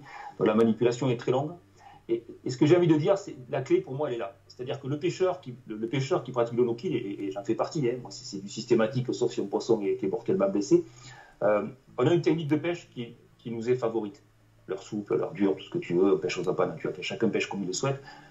Avec un montage bien adapté, avec un poisson qui est recherché, le brochet, le sang, le basse, tout ce que tu veux. Et ça on ne le maîtrise pas parce que c'est notre technique de pêche de prédilection. Bien sûr. Ensuite, il y a un combat. Le poisson, il va attraper le leurre. On va maîtriser le combat au mieux possible. L'objectif du combat, c'est quoi? C'est qu'on ne le rate pas, le poisson. On va lui éviter d'aller dans des obstacles, on va essayer de le ramener. Voilà. Le but, c'est qu'il ne décroche pas, qu'il ne casse pas la ligne. Donc là, on ne maîtrise pas non plus le moindre mal qu'on va infliger à un poisson. Un pêcheur, il calcule surtout, je ne veux pas le rater, ce poisson. À partir du moment où le pêcheur a tous les pouvoirs et toutes les responsabilités, c'est au moment de la manipulation. Le poisson, il est là, le trophée est arrivé, j'ai mon super poisson, j'en suis fier, et là, je vais prendre le temps de manipuler. Et c'est là que le no-kill que je pratique n'est pas beau du tout. Comme tu l'as dit très bien, une fois qu'on a fait un effort physique aussi conséquent que ça avec du stress, le poisson, on le laisse respirer, on le laisse dans l'eau. Alors, à ce sujet, les études américaines qu'on a récupérées, j'ai récupéré une donnée, nous expliquent en substance, laisser une prise dans l'eau permet de s'approcher de 100% de réussite pour le no-kill. 100%, oui, très certainement. C'est énorme. Mais ils disent qu'entre 30 et 60 secondes hors de l'eau suffit à faire monter la mortalité. Alors après, attention, je vais commenter. Jusqu'à 70%. On voit l'écart, enfin, on passe de 100%. C'est ce que je te disais tout à l'heure, voilà, tout à fait. À 70%. Alors bien sûr, c'est pas toutes les espèces, c'est pas dans toutes les conditions, c'est jusqu'à 70%. Mais au moins, ça permet de comprendre que, par exemple, les poissons qu'on n'a pas besoin de prendre en photo, on peut peut-être faire l'effort de les décrocher dans les pucettes, par exemple, ou directement dans l'eau. Ouais. Apprendre à anticiper la photo aussi, tu sais. Moi, ça m'est arrivé, moi, le premier. Je suis sur le bateau, j'ai pris mon appareil photo. Alors maintenant, il y a le téléphone, c'est beaucoup plus pratique. Et ça m'est arrivé d'avoir un appareil photo avec retardateur, parce que quand tu es tout seul, c'est plus facile pour prendre la photo. Et puis, ton appareil photo, il est dans le coffre du bateau, dans le sac. Tu as ton poisson, tu l'as au fond du bateau, tu viens chercher l'appareil, tu programmes, etc. Là, ce sont des secondes extrêmement précieuses qui vont faire que le poisson il repartira ou pas vivant à l'eau. Ça c'est essentiel. Ce qu'on n'a pas dit aussi, c'est d'un point de vue physiologique. Tout à l'heure, je te disais que le combat et l'effort physique généraient une baisse de l'oxygène dans le sang. Le stress infligé par la manipulation va aussi générer une baisse, ça a été démontré scientifiquement, des lymphocytes, c'est-à-dire des globules blancs. Tout ce qui permet de lutter contre les infections. C'est l'as d'actualité aujourd'hui, mais toute l'immunité du poisson va être remise en question de par le stress qu'on lui inflige. Donc là aussi, limitons le temps de manipulation, c'est essentiel. quand on organisait des compétitions, on s'était rendu compte d'un truc aussi, c'est que par exemple, en fait, les mecs prenaient un cendre, et le cendre, il y a des fois, il est tout de suite un peu moribond. Et ce que faisaient les mecs, c'est qu'ils le mettaient au vivier pour voir, j'ai envie de dire. Et en fait, on s'est rendu compte que ces cendres, ils reprenaient vie, j'ai envie de dire. C'est-à-dire qu'en fait, un cendre qu'on aurait pris en photo et qu'on aurait essayé de remettre à l'eau derrière, et dont on sait très bien, on a l'habitude à force, sans doute il aurait claqué, on n'aurait pas réussi à le refaire partir. De le laisser dans l'eau, donc au vivier, avec de l'oxygène qui arrive massivement comme ça, il reprenait forme, à tel point que quand on le sortait pour la peser, il était en pleine forme, on pouvait le prendre en photo, le manipuler, le mettre dans une piscine, enfin... Et qu'au fond, ça a l'air d'être vraiment très très important, au moins le laisser le temps peut-être de récupérer avant presque de faire la photo. Pourquoi pas le laisser un peu dans l'épuisette ou je ne sais pas. Ce que tu dis, c'est absolument vrai. Moi, tous les cendres, aujourd'hui, j'ai appris à pratiquer aussi. Il n'y a pas un cendre que je capture aujourd'hui que je ne laisse pas dans l'épuisette si je le sens en forme ou que je ne mets pas dans le vivier avant de le prendre en photo. Parce que sinon tu le condamnes. Surtout un cendre que tu vas attraper en saison estivale, il est quasiment condamné. Donc tu le laisses à l'épuisette, tu prends le temps, tu le laisses 5 minutes, 6 minutes, et tu prends la photo ensuite, ou tu le mets dans le vivier, effectivement. Et c'est là qu'il faut que le pêcheur peut s'améliorer en apprenant à bien saisir un poisson. Parce que ensuite tu vas manipuler un poisson qui est plus vigoureux, qui s'est reposé, qui est très en forme, alors qu'un poisson épuisé, c'est facile à manipuler. Donc il faut apprendre aussi à saisir le poisson, la façon dont on le tient, la façon dont on l'attrape. Et ça, c'est important que les pêcheurs apprennent ça. Vous entendez l'importance, faut dire, ça, pareil, c'est assez contre-intuitif. On se dit qu'une fois qu'on l'a pris, on se dépêche de faire la photo, on le remet à l'eau. Ben non, il y a des fois, il faut savoir différer cette séance photo en laissant le poisson récupérer. Pour que, comme tu dis, il récupère, son stress diminue. Après, les termes techniques, moi je connais pas, je suis pas biologiste. Mais en tout cas, pour qu'il revienne dans des conditions plus proches de la normale, pour qu'il puisse supporter cette deuxième épreuve finalement qui est quand même la photo. Ça, c'est hyper intéressant. Et en plus, ça nous amène à notre autre sujet. Ça, c'est magnifique. À moins qu'il y avait autre chose à rajouter, peut-être. Juste sur le vivier, en 2 secondes. Tu parlais du vivier. Alors, c'est que du positif, le vivier. Il y a juste un petit bémol. C'est que le poisson qui est stressé suite à la capture à la manip sécrète des hormones de stress, en fait, notamment du cortisol. Et là, il y a eu des constats, si tu veux, quand tu as un vivier avec un poisson dans le vivier, il n'y a pas de problème. Ton poisson, il est dans le noir, il y a le brassage de l'eau, il reste sur oxygène. Au contraire, c'est que du positif. Quand tu commences à mettre plusieurs poissons dans un vivier, le poisson que tu vas introduire dans un vivier où il y avait déjà des poissons qui venaient d'être capturés, ils vont reprendre une dose d'hormones de stress et tu vas les remettre en panique. Donc, suralimenter un vivier avec du poisson stressé, c'est pas forcément une bonne chose non plus. Pour permettre au poisson de se régénérer. Donc, le moins de poissons possible dans le vivier. Alors en compète, on n'a pas le choix. Quand on Après, c'est pour ça qu'on fait des quotas, c'est pour pas qu'il y ait trop de poissons dans le vivier. D'ailleurs, dans les compètes du défi Predator, on n'avait pas le droit à plus de 3 poissons dans le vivier, qui était le quota. C'est ça. Alors donc, parce que je vois des questions qui passent, alors elles sont toutes très pertinentes puisque c'est à chaque fois les questions qui arrivent après qu'on avait prévues, donc ça c'est au moins ça prouve que on répond au moins aux questions que vous vous posez. Alors en fait moi ce que j'ai appris aussi dans toutes ces études, c'est qu'une eau froide, contrairement à tout ce qu'on m'a dit depuis que je suis toujours petit, n'est pas forcément meilleure qu'une eau chaude et qu'il y a en fait une fenêtre de confort et que malheureusement ça change pour chaque espèce et c'est ça qui est terrible. C'est ça. Tout à fait. De toute façon, les poissons, la température du corps du poisson, c'est très bien, est très dépendante de la température de l'eau. Et les poissons ont des fenêtres de température de confort, mais aussi des fenêtres de température létale. Il y a des poissons en deçà ou au-delà d'une certaine température, non seulement ils subissent un stress, mais ils en meurent. Donc la meilleure température pour remettre un poisson à l'eau dans de bonnes conditions, effectivement, et tu l'avais écrit dans ton article, c'est très bien expliqué, c'est cette notion de température de confort qui a été démontrée sur le bass. Qui est aussi démontré sur la truite, par exemple, alors qu'il y a des températures beaucoup plus fraîches. Une truite capturée dans des eaux à 6-8 degrés, c'est de la meilleure condition pour remettre un poisson à l'eau dans de bonnes conditions. Et les basses, une truite, je sais pas combien, 20 degrés, c'était 18 ou je ne sais plus. Enfin, le bass, tu avais noté, je crois, de presque 21 degrés, au-delà desquels ça devenait problématique, si tu veux. C'est plutôt des 18-20 degrés, quoi. Sur les truites, je sais là, qu'il y a le taux de mortalité augmente de presque 10%. Entre des eaux à 8 degrés, des eaux à 16 degrés. Une eau à 16 degrés pour une truite, c'est déjà une température très élevée. Très élevée. Alors que pour nous, quand une eau à 16 degrés, c'est une eau fraîche. Ça commence à se voir, des pêcheurs qui en période de canicule ne vont pas pêcher pour ne pas tuer des poissons. J'en ai quelques-uns parmi mes amis qui font ça. Moi j'en connais, je sais. Je ne sais pas si j'en serais capable. Mais en tout cas, c'est très très noble. Et alors justement, dans tous ces articles dont j'avais fait la petite vulgarisation, alors ce qui est intéressant, c'est qu'ils avaient quand même listé 3 facteurs qui revenaient sans cesse. Le premier facteur, c'était donc l'état de fatigue du poisson. évidemment. Donc d'où l'intérêt que ça évite pour qu'il arrive en forme au bateau et non pas trop fatigué, avec ce petit bémol évidemment de la manipulation, il faut être sûr de soi. Le deuxième facteur, donc ça, il considérait que c'était un facteur non décisif, mais je vais vous expliquer après pourquoi. Après, il considérait par contre qu'il y avait deux facteurs décisifs. Le premier qui était la durée d'exposition à l'air libre, on en a déjà parlé de manière très ample, et puis aussi la température de l'eau. Donc vous voyez que finalement la température de l'eau c'est quand même plus important encore que l'état de fatigue du poisson. Cela dit, on parlait de combinatoire tout à l'heure, c'est là où il faut bien dire quelque chose. Si par exemple votre poisson il est très fatigué arrivé au bateau, mais que la température de l'eau est confortable pour lui et qu'il n'y a pas d'exposition à l'air libre, en fait ça devient assez négligeable. Il suffit de décrocher le poisson par exemple dans l'eau et il va continuer sa vie. Par contre, si vous combinez un facteur décisif avec donc par exemple la durée d'exposition à l'air libre ou la température de l'eau qui n'est pas bonne, avec l'état de fatigue du poisson, là l'état de fatigue du poisson devient un facteur aggravant, il vient s'ajouter, en fait il y a un caractère cumulatif des facteurs, qui fait que là vous réduisez drastiquement le truc du poisson. Oui. Mais alors, si vous laissez très longtemps un poisson à l'air libre qui a été pris dans une température trop froide ou trop chaude, quelle que soit la durée du combat, alors là, il paraît que c'est la catastrophe. C'est ce que disaient les études. J'ai trouvé ça super intéressant. Je vous redonnerai le lien. Mais c'est clair. Si quelqu'un, je vais faire du secrétariat au gars, si quelqu'un veut faire un tout petit saut sur mon blog numafishing.com et récupérer cet article qui s'appelle No Kill, un pieux mensonge, point d'interrogation, et mettre le lien en description, il y a un peu tout ce dont on vient de parler précédemment. Ouais, tout à fait. Il y a un truc dont on n'a pas parlé aussi, c'est les poissons capturés en profondeur aussi. Ah bah, c'est ma ligne d'après. Ah ouais, tu vois, ok. Et justement, c'est une question qui est revenue beaucoup là dans le chat, dans les commentaires. Alors, quid de cette pêche en profondeur? Est-ce que quand on est un pêcheur au no-kill sérieux, on peut se cacher derrière l'argument par exemple du phishing pour se dire allez, je peux y aller? Non, moi je crois que non. Le physique, de toute façon, toute intervention chirurgicale sur un poisson, quelle qu'elle soit, ça appartient au vétérinaire déjà, ça appartient pas au pêcheur. Et puis de toute façon, on lui affiche une blessure supplémentaire qui n'a rien de normal. Une blessure supplémentaire qu'il va falloir qu'il gère derrière, avec possibilité d'infection et tout ce que tu veux. Donc moi je n'y crois absolument pas.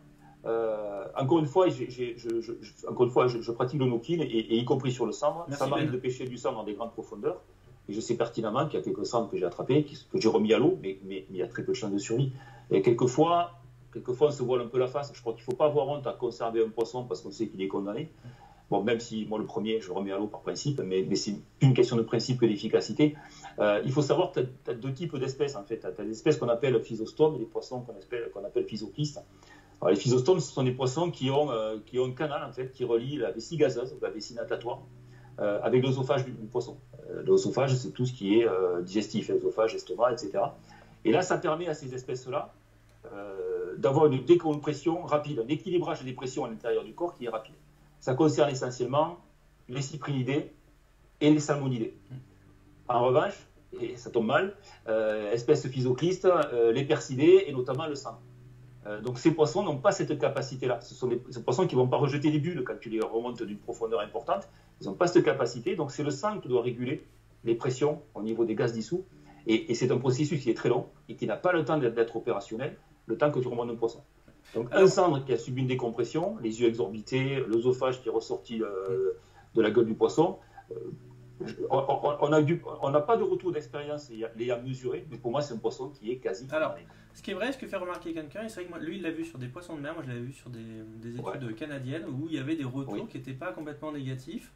Alors sur le phishing aussi, et aussi beaucoup sur la technique, François m'a demandé d'en parler, de réimmersion, en fait un hameçon renversé avec un plomb, on ramène le poisson au fond, on fait un coup, l'hameçon s'enlève. Et j'ai vu des études passées où effectivement ça avait l'air de dire que ça marchait pas si mal que ça, que les résultats étaient pas mauvais. Mais c'est toujours pareil. Et après en plus ces études, faut un peu se méfier parfois. Bon, non, mais c'est intéressant, s'il y a déjà des publics là-dessus, moi je ne les connais pas, mais je suis très sceptique par rapport à ça. Moi comme une fois sur les grands lacs espagnols qu'on connaît tous, j'ai attrapé du sandre qu'on a remis à l'eau, puis on continue à pêcher, à prospecter le secteur. Et puis un quart d'heure ou 20 minutes après, qu'est-ce qui se passe? Tiens, ça bouge en surface et c'est notre fameux sandre qui est revenu en surface. C'est pas terrible. Si 20 minutes, demi-heure après, il remonte en surface, il n'a pas pu recompresser. Oui, non, je pense qu'au niveau sanguin, le poisson est cuit. Et alors là, on arrive à un autre sujet brûlant, encore plus brûlant, le bait fishing, la pêche sur les nids. Alors là, ça va faire plaisir à nos amis pêcheurs de basse, dont je suis. Alors là, on a plusieurs études. Alors d'abord, je remercie encore Michael Veil qui nous a fait passer ses propres travaux de master Je rappelle vite fait les conditions de l'étude. Il a pris un plan d'eau, il a mis un filet au milieu pour avoir 2 populations de base de chaque côté sur un terrain homogène. Et puis il a harcelé niveau pêche sur les nids, il a dû bien se faire plaisir, avoir des fonds publics pour faire ça. Il a harcelé des poissons sur leurs nids en les pêchant régulièrement. Et puis l'autre côté, le groupe témoin, il les a laissés tranquilles. À la fin, il compare. Mais il faut aussi comparer cette étude à une autre étude. Je crois que je t'avais fait passer ça, ou on l'avait regardé ensemble, je ne sais plus. Ouais. Où les résultats n'étaient quand même pas tout à fait les mêmes. Ce qui me permet de dire que, en fait, une étude, elle permet de vérifier des choses précises, mais elle ne peut pas épuiser tout le sujet d'un coup. C'est l'expérimentation in situ, et donc ça dépend des conditions de l'expérimentation. Il ne faut pas le généraliser systématiquement, c'est évident. Alors, ce que disait l'étude de Mick, c'est qu'en fait, finalement, de pêcher les basses sur les nids, ça stimulait quand même vachement leur instinct de défense. Ils étaient plus en alerte et donc plus prompts à défendre leur nid. Et donc, in fine, la surveillance des nids étant meilleure, il y aurait plus après de juvéniles qui arriveraient à terme, quoi, qui arriveraient à avoir... Tout à fait. Ouais. C'est les conclusions qu'il en avait tirées, j'en avais discuté avec lui. Il y a plus de juvéniles qui avaient survécu à la ponte sur les zones qui étaient pêchées sur les nids. Il y avait cette notion effectivement d'agressivité perpétuelle vis-à-vis des parents qui défendaient davantage le nid. Et il y a aussi cette notion qu'il aurait constatée d'apprentissage vis-à-vis des juvéniles à devenir un prédateur. Parce qu'il y a des proies qui venaient régulièrement. Donc il y a une espèce de mimétisme du juvénile par rapport à l'adulte. Et donc ça apprenait plus rapidement au juvénile à devenir un prédateur. Et donc peut-être à être plus performant par rapport à sa croissance et à la concurrence alimentaire que des poissons qu'on laissait tranquilles dans un bassin. Alors c'est vrai que c'est expérimental parce que des poissons tranquilles dans un bassin, c'est assez rare. Quand dans un milieu naturel, une frayère à basse, elle est aussi agressée par d'autres prédateurs, par des oiseaux piscivores, par du silure, etc. Donc voilà, c'est exceptionnel d'avoir des conditions de frayère à basse qui soient complètement isolées d'un dispositif pouvant les prédater quand même. Elle est très intéressante l'étude de Mick. En plus, je pense qu'elle est faite sérieusement et de bonne foi. Mais il faut quand même la mettre en perspective avec une autre étude. Donc outre-Atlantique, celle-ci américaine, et en fait qui montrait, alors qui ne montrait pas du tout, qui n'était pas contradictoire avec celle de Mick, c'était pas la question, mais qui soulignait plutôt autre chose, c'est qu'en fait les poissons pêchés sur les nids montraient des facultés motrices diminuées, et donc une moindre efficacité pour garder le nid. Donc vous voyez, en fait c'est pas complètement incompatible, mais pour le coup ça montre autre chose. Alors moi ce que j'ai un peu retenu de tout ça, quand je me dis comment, si tout ça est sérieux, si tout ça est crédible, il y a peut-être aussi le fait, il faut le dire par exemple, que peut-être que le bait fishing, donc la pêche sur les nids de basse en tout cas, ne serait pas si préjudiciable tant que le plan d'eau n'est pas trop farci de prédateurs naturels des œufs, en particulier je pense. Parce que j'imagine tout à fait que par exemple s'il y a beaucoup de brèmes, et si en plus effectivement vous réduisez les facultés motrices du poisson en le pêchant, déjà que c'est pas facile pour un bass de résister à un banc de brème, alors là vous tuez toutes ses chances avec lui de sa progéniture. Mais dans un plan d'eau, il n'y aurait pas trop de perche-soleil, où le black bass serait l'espèce dominante, où il n'y a pas grand chose qui s'intéresserait à ses œufs et tout ça. Peut-être qu'en fait on pourrait pêcher les basses sans problème, peut-être même que comme dit Mick, ça leur rendrait service. Voilà, parce que vous voyez comme les choses sont un peu complexes. Oui. Je te rejoins, je crois qu'il faut relativiser l'impact de ces pêches sur frayère, sauf cas exceptionnel, comme tu dis. Il y a le phénomène aussi, on ne l'a pas tellement mesuré, mais à force d'ennuyer un poisson sur frayère, ça peut être vrai pour un basse ou pour un cendre mâle qui défend son nid, à force de l'embêter, il peut le déserter. Et s'il déserte le nid, effectivement, c'est la porte ouverte à toutes les prédations sur la fraie. On ne l'a pas trop mesuré, mais c'est potentiellement quelque chose qui peut arriver. Un autre petit phénomène aussi, c'est qu'un poisson sur frayère est beaucoup plus vulnérable parce que plus facilement capturable. Et de répéter des captures et de répéter du no-kill, même si ce sont des statistiques à 5%, quand on multiplie les statistiques à 5%, on peut tomber sur une capture qui lui est fatale. Voilà. C'est plus ça qui est impactant finalement que le caractère létal d'attraper un poisson sur frayère. C'est clair. Et bait fishing, mais descendre maintenant, parce que ça aussi c'est un sujet quand même, alors que je ne connais pas du tout. Là pour le coup, j'ai trouvé aucune étude sur le sujet, mais toi je sais que tu as quand même un petit peu étudié le truc. Ouais, alors le sang, on parle beaucoup du sang, on parle beaucoup, ils ont pillé des frayères à l'ouverture, etc. Moi ce que je constate deux choses, alors il y a peu d'études sur le cendre aussi, il y a beaucoup d'études sur le bass, le salmonidé, le brochet, peu de choses sur le cendre. Ce que je constate, et quand j'en discute avec des collègues également, c'est qu'on a des frayères à cendre qui sont exploitées plutôt dans l'année aujourd'hui. Avant, on parlait de frayères à cendre mi-mai. On s'aperçoit que tu as des cendres qui ont déjà pondu en mars, début avril. Donc, quand l'ouverture de la pêche est faite, s'opère normalement. Et là, c'était aujourd'hui, mais là, pour une fois, ce sera un peu plus tard. Et tant mieux pour les poissons quelque part. Mais il y a déjà des cendres qui ont pondu sur certaines nids. La ponte peut être fractionnée sur le cendre aussi. On a parfois des mâles charbon qu'on considère présents sur des nids, alors qu'ils sont toujours charbon, parce qu'ils ont toujours cet instinct de reproduction, parce qu'il y a eu des baisses et des remontées de température, alors que la ponte, elle a déjà été réalisée. On a capturé des cendres de charbon à fin juin, début juillet, dans le Lot, alors que la fraie, elle a été passée depuis longtemps. En outre, le cendre a une fraie qui est très efficace. Il est très, très productif, une femelle cendre, elle pond 200 000, 300 000 œufs sans problème. Le mâle défend le nid. Donc on a une efficacité de régénération du cendre, de progéniture du cendre, qui est quantitativement impressionnante et incomparable avec d'autres espèces de carnassiers. Donc si sur 10 frayères à cendre, sur un secteur, tu en as 3 qui ont été fonctionnels, ça suffit pour repeupler par rapport à la capacité d'accueil du biotope. Alors c'est pas pour ça qu'il faut piller les frayères, qu'il faut taquiner le cendre sur les frayères, je ne défends pas ça du tout. Il faut relativiser l'impact. Encore une fois, on parle de no-kill et d'impact sur l'individu qu'on capture, pas forcément sur une population ou un équilibre de population. Voilà. Alors pour le coup, ça m'amène quand même à ma question des réserves temporaires, parce que on voit bien quand même que idéalement, il faut laisser tranquille ces poissons-là. C'est ça. Et finalement, est-ce que la réserve temporaire, c'est pas quand même la meilleure solution pour que les gens puissent pêcher, mais qu'en même temps les poissons puissent mener leur repos, puisque la tranquillité quand même, ça a l'air d'être important. Enfin, ça paraît logique, mais bon. Je suis assez d'accord avec toi. Nous on l'a mis en place il y a 2 ans. On a commencé à mettre des frayères temporaires sur le Lot. La difficulté des frayères temporaires, c'est qu'il faut les géolocaliser. Ça marche quand chaque année, tu as des frayères qui sont identifiées. Alors ça marche assez bien sur le cendre et le basse d'ailleurs, puisqu'on peut les identifier facilement.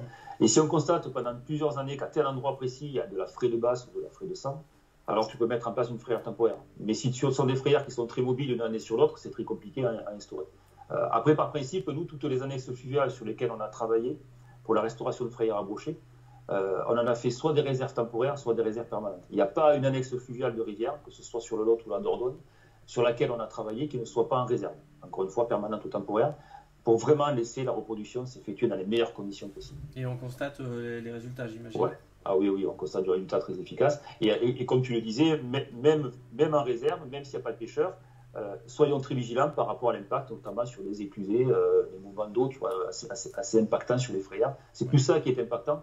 Mais laisser tranquille le poisson pendant qu'il se reproduit, ça me paraît évident. C'est ce qu'on disait en début d'émission et ce qu'on disait sur un live précédent. En fait, le no-kill, c'est un peu l'équivalent de trier ses déchets. Mais en fait, ce qui compte, c'est la législation par rapport au packaging, aux déchets eux-mêmes. C'est-à-dire que l'action individuelle ne peut pas remplacer l'action collective et politique. Et voilà, elle contribue, mais elle n'est pas suffisante. Tu restes avec moi. Je vais juste, pour ceux, on arrive en fin de live, les gars. Donc ceux qui veulent partir maintenant peuvent y aller. Là, je veux juste faire un petit truc pour les gens que ça intéresse avant de rappeler Fred. Je vais essayer de vous expliquer. En fait, je vais prendre l'exemple de la carpe parce que c'est quand même beaucoup moins chaud comme sujet. Mais en fait, ça parle de tous les carnassiers. Ça parle aussi des silures. Donc, ça concerne vraiment tout le monde. Je veux juste vous montrer comment en fait le no-kill va apparaître à un endroit et comment il va évoluer jusqu'à sa forme définitive. Et par exemple, la question qui était posée tout à l'heure, très pertinente, et les matelas de réception pour le brochet, je me souviens plus si on en a parlé. Effectivement, c'est quelque chose qu'on pourrait voir arriver sur les bateaux. Mais même pour la carpe, par exemple, c'est quelque chose qui a mis très très longtemps à apparaître, quasiment 30 ans. Et il y a des raisons à ça. Et je voudrais en fait juste vous montrer en fait comment une pêche qui semble aussi curative quasiment que la pêche de la carpe a mis en fait très très longtemps à se constituer. Et sous quelle raison? Alors, ça va aller, j'espère, assez vite. Je vais le faire au pas de course. Mais encore une fois, je n'en veux pas à ceux qui s'en vont. Là, on parle d'un sujet un petit peu plus technique, un petit peu plus pointu. Je vais vous montrer quelque chose. Alors, en fait, je vais partir. Donc, si tu veux faire autre chose en même temps, on ne te voit plus, Patrice. Donc n'hésite pas à bouger si tu veux. Ouais, non, il n'y a pas de souci. En fait, mon point de départ, ça va être un livre qui s'appelle Redmire Pool, en fait, qui a été écrit par 2 historiens de la pêche de la carpe, à savoir Kevin Clifford et Len Arbery. Et ce livre, il est super parce qu'en fait, il retrace en fait les débuts de la pêche de la carpe en Angleterre. Et donc l'histoire débute dans les années 50. Et en fait, on va voir ici qu'il y a toute une évolution qui va se faire progressivement et qui j'ai trouvé absolument édifiante parce que ça ressemble à la pêche, le no-kill, tel qu'en fait il va se développer pour quasiment toutes les pêches. Donc je rappelle aussi pour les carpistes qui nous regardent que les années 50 à 70 c'était complètement un autre monde, il ne faut pas porter de jugement sur ces gens-là, parce que justement c'est un peu les précurseurs de la pêche d'aujourd'hui. Et voilà, moi simplement pour vous montrer en fait comment l'apparition de certains, d'abord de l'avancée des procédés techniques pour pêcher, mais aussi l'apparition du silure et l'évolution de la photographie, aussi étonnant que ça puisse paraître, va complètement changer notre rapport au poisson et notre manière de faire du no-kill. Donc en fait, ce que je vais vous raconter, pour faire simple, c'est l'histoire du matelas de réception finalement. Mais ce que je vais vous raconter cette histoire sans jamais vous montrer un matelas de réception. Et c'est ça en fait qui est intéressant, je vais essayer de vous montrer une genèse, et à travers la genèse du matelas de réception, quelle est en fait la genèse du no-kill. Donc ça c'est un livre qui est paru en 1984, mais comme je vous l'ai dit, il raconte l'histoire d'une pièce d'eau qui fait à peine plus d'1 hectare, donc c'est vraiment un trou d'eau comme il y en a beaucoup en Angleterre. Sauf que en fait, on l'appelle Redmire Pool, c'est un pseudonyme, parce que pendant très longtemps il a s'agi de protéger le lieu, il fallait que ça soit absolument secret. Et pour une raison assez simple, c'est qu'il s'y prenait des très grosses carpes. Et alors je vous demande de garder à l'esprit cette distinction entre protection et préservation, car c'est une distinction qui structure pas mal en fait mon propos. Et ici, on voit ici que des carpes énormes commencent à être pêchées, dès en fait fin 49, mais surtout début 50. Et puis en fait, un jour, avec un équipement, mais alors archi rudimentaire, 3 fois rien, hein, on est quasiment sur la canne en bambou et le bouchon, quoi. Il y a un pêcheur qui va prendre une carpe de 31 livres anglaise, donc c'est à peu près 14 kilos. Et en fait, il se trouve que c'était le record britannique de l'époque. Donc la plus grosse carpe britannique en 1950 pesait 14 kilos, et donc ça a été un événement. Et puis très vite, le plan d'eau va continuer à produire des poissons de taille à peu près comparable. Et je vous ai fait une série de clichés ici. Et en fait, ce qui fait que Redmire Pool c'était devenu dingue, c'est que ça permettait de dire quelque chose de complètement fou à l'époque. Oui, il existe des carpes de 10 kilos en Angleterre. Donc vous voyez qu'on parle pour l'époque de monstres en réalité, quand on parle de Redmire Pool. Et donc ça va attirer à cette époque-là tout un tas de pionniers, de pêcheurs complètement fous, dont la légende tutélaire, bah, c'est lui, hein, c'est Dick Walter. Et il va prendre un nouveau record, ce gars-là, Dick Walter, un record à 32 livres. Et c'est une notion importante, c'est qu'en fait, il était déjà admis à l'époque, on était à la limite des capacités du matériel de l'époque. C'est-à-dire que cannes, moulinets, fils et hameçons étaient complètement à leur limite, à leur de résistance matérielle. Et on pensait qu'il serait très difficile de prendre un poisson de plus de 32 livres. Et puis il se trouve que Dick Walter, un autre un pêcheur extrêmement célèbre, qui sera rentré dans les légendes grâce à ça, il va prendre une carpe de 44 livres, donc c'est quasiment 20 kilos. Et cette carpe, en fait, qui va devenir une curiosité nationale, eh bien, elle va finir sa vie au zoo, parce qu'évidemment, il était alors là, pour le coup, pas question du tout de la relâcher. Et en fait, je vais vous montrer la photo, voilà. Les gens en Angleterre, allez voir cette carpe de 20 kilos. Et pour vous dire comme c'était un événement national. Imaginez qu'on est passé à un moment où on pensait qu'il n'y avait pas de carpe de 10 kilos en Angleterre, à ce mec-là qui arrive à prendre une carpe de 20 kilos. Alors, ce qu'il faut comprendre, et pourquoi j'insiste beaucoup là-dessus, parce qu'aujourd'hui ça nous paraît complètement fou, je vous ai mis quelques photos ici, on les voit en action de pêche. Et bien en fait, à cette époque, un fil de pêche de 5 kg de résistance, ce qui n'était pas très facile à obtenir en fait d'un point de vue technique, bah, ça entraînait des gros problèmes, parce qu'en fait, avec 5 kg de résistance de fil, on ne pouvait pas empêcher les hameçons de s'ouvrir. Donc vous voyez dans quelle complexité ils étaient. Soit ils n'avaient pas le fil assez fort, soit c'était l'hameçon qui n'était pas assez fort. Et ce que je vais vous expliquer, c'est que l'éthique du no-kill en particulier est absolument inséparable des procédés techniques et en particulier des objets techniques à notre disposition. Et c'est ça, à mon avis, que raconte l'histoire de Redmire Pool. Alors, je parle un peu vite pour que les gens puissent après vaquer à d'autres occupations. Je vous donne juste une toute petite anecdote quand même, parce que ça c'est quand même typiquement anglais. En 54, ils vont prendre une carpe de 31 livres, qui sera le second plus gros poisson de l'histoire. Et ça sera à nouveau Dick Walter qui va la prendre. Et ce qui est fou, c'est qu'en fait, le poisson pesait en réalité 34 livres. Mais comme en fait, Dick Walter avait déjà battu son pote Bob Richards, et bien pour ne pas l'humilier une deuxième fois, pour pas que ça soit trop dur pour lui, il a menti sur le poids du poisson, il l'a minoré, il l'a annoncé plus petite qu'elle l'était vraiment, juste pour pas blesser l'orgueil de son camarade. Et ça, je trouve que c'est vraiment top. Alors, elle dit elle pesait 31 livres et 4 onces, ce qui laissait exactement son pote sur la deuxième marche du podium des mecs qui ont pris les plus grosses carpes en Angleterre. Je trouve ça assez dingue. Alors, ce que je veux vous montrer, je rentre maintenant vraiment dans mon propos. Vous voyez sur la photo qu'en fait, on voit qu'au fur et à mesure des captures et des années, moi c'est ce qui m'a interpellé dans cet ouvrage, les photos commencent à montrer des genres de tapis. Alors en fait, on voit que c'est des couvertures en laine hein, sur cette photo. Et puis en fait, petit à petit, on va voir arriver des sacs. Et ces sacs, on sert aussi à poser les poissons dessus. Et donc on peut se poser la question, pourquoi, qu'est-ce qui s'est passé? Et là, il faut comprendre, il faut se rappeler ce qu'a dit Fred tout à l'heure, c'est que le no-kill, si on se rappelle ce qu'a dit Fred tout à l'heure, c'est que le no-kill, à la base, c'est une mesure réglementaire. Et donc, comme ces gens payaient un droit de pêche pour aller dans ce plan d'eau-là, et que le mec avait bien repéré qu'il y avait un gros business à faire sur ces beaux poissons, eh ben, il voulait que les poissons soient remis à l'eau vivants. Et donc, ces gars-là, c'est ce qu'on racontait tout à l'heure, ils ont été obligés de se mettre au no-kill. Mais évidemment, ils voulaient se mettre au no-kill, mais ils voulaient aussi essayer de battre des records, prendre des très très gros poissons. Et ce qu'il faut comprendre, c'est qu'à ce moment-là, le no-kill, c'est tout à fait ce que disait Fred tout à l'heure, même quand il était intériorisé, c'était moins le respect des carpes en général. En fait, je pense qu'ils se foutaient un peu de la carpe en tant qu'espèce. Ce qui les intéressait, c'était leur obédience par rapport aux carpes de Redmere Pool en particulier. Eux, ce qu'ils essayaient de protéger, c'était des carpes pour essayer de les reprendre plus tard plus grosses et essayer de battre en particulier le record d'Angleterre. Donc on est encore ici non pas dans une logique de préservation, mais dans une logique de protection.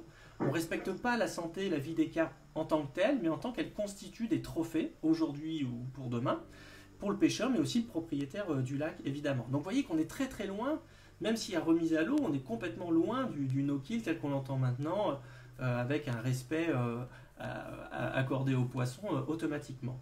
Alors en fait, ce qui se passe, c'est ça, c'est pour une raison ou pour une autre, il y a des pêcheurs qui vont commencer par ne plus tuer les prises, donc on vient de le voir par rapport à règlement, mais ils vont aussi chercher le moyen de maintenir en vie la capture dans un contexte qui est assez précis. Celui-ci, en fait, c'est tout simplement de rendre possible la pesée. Comment on fait pour prendre une carpe et puis pouvoir la peser après? Ce qu'il faut savoir, c'est que Redmere Pool, il y a des mecs qui ont pêché pendant 10 ans et qui n'ont pris que 2 poissons. Parfois, il se passait 1 an sans qu'une seule carpe soit capturée. Donc, il ne fallait pas rater ce moment-là. Si vous ratiez la pesée de votre prise, vous étiez foutu. Donc, c'était ça un peu la double contrainte. Maintenir le poisson vivant pour pouvoir le relâcher, mais pouvoir quand même faire la pesée. Et c'est comme ça vont commencer à arriver tout un tas de procédés techniques. Et donc, vous avez bien compris pourquoi ils veulent les maintenir vivants aussi, c'est pour que la pesée se fasse à un point maximal. Concrètement, prosaïquement, il faut que la carpe elle soit pleine d'eau.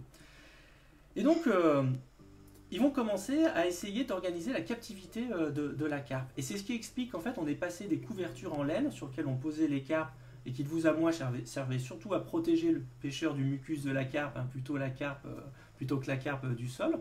On va les remplacer par des sacs, en fait les sacs qui vont servir à les émerger dans l'eau pour les maintenir vivantes, le temps qu'on aille chercher une balance, le temps qu'on aille chercher un appareil photographique. Et c'est la raison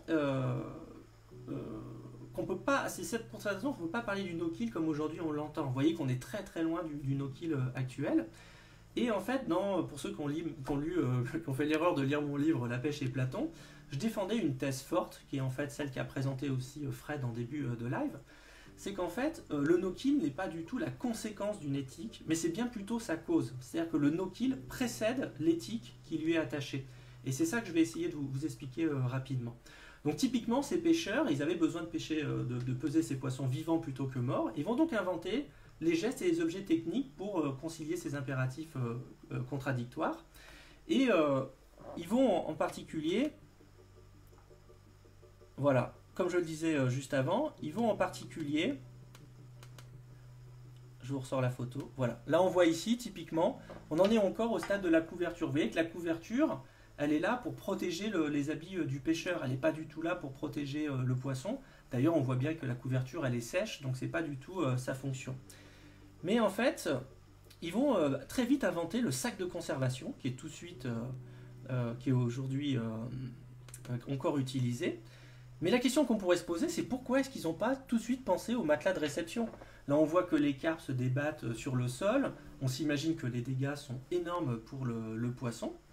Et en fait, la seule réponse finalement qui vient à l'esprit, c'est qu'en fait, ça ne pouvait pas poser de problème pour eux. Comment un combattant si fort qu'il pouvait venir à bout de toutes les lignes, de tous les hameçons, comment est-ce que ce combattant-là, qui détruisait le matériel, pouvait finalement se retrouver aussi vulnérable une fois posé sur le sol? Pour eux, il y avait quelque chose certainement de très paradoxal là-dedans. Et donc la prise de conscience de la fragilité de la carpe, eh ben, elle a dû attendre la relativisation de sa robustesse. Et vous verrez que ça vient en fait assez vite après, et en particulier que ça va venir par les moyens techniques pour l'apprendre. Pour le comprendre, c'est assez simple. Plus on prend de carpes, et plus on en prend des grosses carpes, plus elles paraissent fragiles. Mais j'ai envie de dire, si on veut parler du carnassier, que l'inverse est vrai aussi. S'il y a pléthore de poissons que vous n'arrêtez pas d'en prendre, que l'espèce vous paraît quasiment invasive, et bien évidemment, le jour où la population de poissons va se raréfier, d'un coup, vous allez prendre complètement conscience de la fragilité de l'espèce, et donc votre comportement par rapport aux individus va se mettre à changer radicalement. Et c'est ce qui se passe aujourd'hui avec les populations de carnassiers. Et donc soudainement, le sac de conservation fait son apparition. On le voit ici, avec cette photo d'un pêcheur qui lui aussi est extrêmement célèbre. Et donc il s'agit d'un sac perméable, évidemment. On l'émerge avec la carpe dedans. Et puis on la tient en captivité le temps qu'il faut, par exemple que le jour soit levé pour pouvoir faire une photo. Et donc au début, ce fut un sac de jute. Alors évidemment, le sac de jute, ça marche pas très très bien. Et d'ailleurs, très rapidement, une première carpe va en mourir. Ça sera la seconde carpe de plus de 30 livres de Bob Richards. Donc le procédé était encore un petit peu balbutiant. Mais en fait, ça va rester un petit peu assis jusqu'à la fin des années 70. Donc vous voyez qu'il s'est quand même passé 20 ans depuis la première photo que je vous ai montrée. Je vous en montre ici deux autres. Et en fait, jusqu'à la fin des années 70, jusqu'à la publication en fait, de l'ouvrage que je suis en train de vous montrer, et bien en fait, l'usage des sacs de conservation va finir par se généraliser. On va en voir de plus en plus sur en fait à peu près toutes les photos. Et vous voyez comme le processus est long, hein, ça prend 20 ans pour faire ça. Et puis petit à petit, ce qui est important de noter, et là vous voyez qu'on voit arriver la première photographie couleur, en fait c'est que ce tissu qui servait à se protéger soi de la carpe devient un tissu pour la protéger elle. Ce qui servait à maintenir vivant dans l'eau doit désormais garantir la survie du poisson hors de l'eau. Et il y a déjà un premier renversement qui est opéré. C'est-à-dire que le passage de la couverture donc, au sac de conservation, c'est que d'un coup le soin n'est plus lié au pêcheur, à son habillement, mais il devient directement lié à la carpe. Et puis là, comme vous le voyez, la photographie évolue. Et la photographie, c'est un des facteurs extrêmement déterminants de l'évolution du no-kill. En fait, ce qui se passe avec l'apparition de la photographie couleur, c'est que d'un coup, il y a un effet de réalisme, de transparence de la photographie couleur, qui fait qu'en fait, il devient plus impérieux de montrer une éthique à même le cliché. En fait, pour le dire simplement, ce n'est plus un trophée qu'on vient photographier, c'est la photographie elle-même qui devient un trophée, qui devient une totalité dont on peut tirer un jugement de valeur. Bon, quant au poids du poisson, bien sûr, mais aussi sa beauté, l'attitude du pêcheur. Et on commence à voir aussi ces clichés où on montre l'installation du carpiste. Et donc, du fait de la transparence de la photographie couleur, eh bien, tous les procédés éthiques, tous les procédés no-kill vont devenir très importants au point qu'il faut les mettre aussi en scène, ne serait-ce que pour montrer qu'on est un vrai pêcheur de carpe. Donc, en gros, ce qui est recherché soudainement, à la fin des années 70, ce n'est plus un trophée mort, mais qu'on va immortaliser par la photo. En fait, ce qui va compter, c'est une photo de ce trophée bien vivant. Et donc, ça va encore accroître la nécessité de conserver vivant ces prises, même encore plus petit. Mais là, vous voyez encore qu'il y a un complet renversement de la figure qui s'opère à ce moment-là. Après, si on continue comme ça, et je voudrais dire quelque chose d'une portée très générale, donc qui va concerner toutes les pêches, ce qui a favorisé le no-kill, ce qui a grandement favorisé le no-kill, c'est la démocratisation de la photographie. Ce qui se passe, c'est qu'on comprend bien que plus il y a d'appareils photo qui deviennent plus portatifs et plus accessibles économiquement, plus en fait ça dispense le pêcheur de la nécessité de ramener sa prise en chair et en arête pour l'exhiber à ses amis au magasin d'articles de pêche. À partir du moment où vous pouvez faire une photo de votre poisson, vous n'avez plus besoin de tuer ce poisson et de le ramener chez vous. Et moi, je me souviens très bien qu'au début de la pêche de la carpe en France, on galérait pour imposer le no-kill. Moi, j'étais trop jeune, mais je voyais très bien que c'était très compliqué. Et ce qui a été pour moi le plus grand facilitateur du no-kill en France, et en particulier de la carpe, c'est l'apparition des appareils jetables de Kodak. Parce que là, pour le coup, déjà qu'il y avait eu un saut vers les classes moyennes de l'appareil photographique, et bien là, tout le monde pouvait se payer un appareil photo. Moi, le premier, j'avais mes petits appareils jetables quand j'allais à la pêche. Et ça, évidemment, c'est ce qui a permis de démocratiser en même temps le no-kill. Et en fait, la photographie, c'est un élément extrêmement constitutif, profondément constitutif du no-kill. Il ne faut jamais le perdre de vue. Et si on veut aller un petit peu plus loin aujourd'hui avec les réseaux sociaux, et je ne parle même pas des téléphones portables, on a tous un appareil photo dans notre téléphone, eh bien, il faut juste se poser la question, qu'est-ce qui est le plus rentable en termes de publicité au sens de faire connaître? Est-ce que c'est à la limite d'amener un poisson mort au magasin d'articles de pêche ou de balancer la photo sur Instagram ou sur Facebook? Il n'y a pas besoin de réfléchir beaucoup pour se rendre compte que ça aussi, c'est de nature à complètement favoriser le no-kill. Et comme évidemment, il y a une énorme pression sociale sur l'état du poisson en photo, bah là aussi, ça va favoriser, ça va pousser, ça va exercer une énorme pression sociale sur le comportement des pêcheurs. Donc aujourd'hui, par exemple, quand je vous montre ça, imaginez, comme ça serait complètement absurde et incongru de prendre un record et de l'amener dans un aquarium. Il y a beaucoup plus de gens qui passent sur Facebook tous les jours que qui passent dans n'importe quel aquarium, même l'aquarium de Touraine à sa grande époque quand ça existait encore. Donc je reviens vite fait au sac de conservation, parce que mon sujet c'était comment on arrive au matelas de réception, et le matelas de réception pourrait très bien arriver aussi pour le carnassier en bateau. On voit qu'il y a quand même une ambivalence qui est au cœur de la pratique halieutique de l'époque. D'un côté, il s'agit bien de garantir la survie du poisson, ça c'est pas le problème, mais de l'autre, cette survie, elle est d'abord programmée que dans l'intention de conserver sa prise vivante, mais pour qu'elle soit à un poids maximal, et puis aussi dans l'espoir de reprendre plus tard plus gros. Donc entre la pesée du poisson et la possibilité de repêcher le même poisson, l'exigence en termes de manipulation du poisson n'est déjà plus exactement la même. C'est pas tout à fait la même chose de garder un poisson vivant juste pour qu'il soit à son poids maximal, puis après on s'en fout. Et puis l'idée de garder le poisson vivant après la photo de manière à ce qu'il survive et qu'on puisse le reprendre après. Donc ça aussi, ça va énormément influencer les gestes du no-kill. Et évidemment, c'est là où, ce qu'on disait tout à l'heure, on va commencer à s'intéresser aux dégâts sublétaux de la capture. Et donc là, on voit qu'on est en chemin sur le matelas de réception. Mais il va encore manquer quelque chose. Alors, juste une petite introduction petite conclusion avant la vraie conclusion. Et là, je lis un texte que j'ai pas pris que des notes. Il fallut un long travail pour que la pêche de la carpe raffinât sa pratique jusqu'à ne plus conserver ses premiers gestes que leur épure éthique et uniquement catch and release. On voit alors que les dispositions éthiques entreprises par ces grands précurseurs n'avaient de visée réelle que la protection, et non la préservation, d'un filon qui nourrissait leur propre gloire. L'usage uniformément éthique des épuisettes, des tapis de réception et des sacs de conservation n'est encore une fois venu que tardivement, au profit d'une meilleure accessibilité économique, mais surtout d'une généralisation sur le mode de l'injonction morale de ces pratiques, quand ce n'est pas par pur mimétisme de la part de ceux qui souhaitaient plus que tout appartenir au cercle des vrais carpistes, une attitude qui demeure encore d'actualité, même pour le carnassier. Il y a quand même des postures, des gestes qui font qu'on est reconnu comme un vrai pêcheur, un vrai leurriste ou un vrai carpiste. Mais ce mimétisme, bien sûr, ne va pas sans une réinterprétation de la gestuelle et de l'esthétique dont on s'inspire. Et cette interprétation est en fait toujours améliorative, puisque le cliché photographique, vous voyez, il est muet quant à ses motivations véritables. Et donc c'est ainsi qu'au fil du temps, de copie en copie, un comportement se détache de ses causes et semble justifié a priori. Alors ça veut dire quoi ?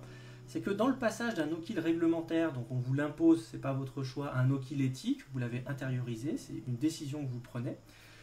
En fait, l'interprétation joue un grand rôle et j'ai même envie de dire l'erreur d'interprétation. Et la photographie, c'est là où elle a une fonction décisive. Parce que quand on prend son poisson en photo, en fait, on rend possible une lecture rétrospective. Alors, par exemple, si un pêcheur relâche ses prises parce qu'il veut battre le record d'Angleterre, on pourra tout à fait réinterpréter cette attitude plus tard, dans une autre photo, par exemple, prise 10 années après, où le pêcheur se conformait simplement au règlement intérieur d'un plan d'eau. Comme la photo ne dit rien des motivations du pêcheur, on peut toujours réinterpréter dans le sens qui nous va. Une couverture posée sous une carpe pour ne pas salir ses habits peut très bien être comprise 5 ans plus tard comme une couverture pour protéger la carpe, comme une sorte de proto-matelas de réception. Donc vous voyez qu'entre chaque étape, il y a des inférences techniques qui vont venir interférer, qui vont venir agir sur nos comportements.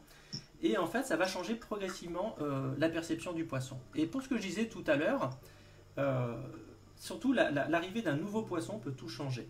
Alors, en introduction, ce que j'ai essayé de dire, c'est qu'en fait, la notion de no-kill, elle est fortement implémentée par celle de sportivité. Mais il se trouve qu'il y a un paradoxe de l'avancée technique. Donc, en fait,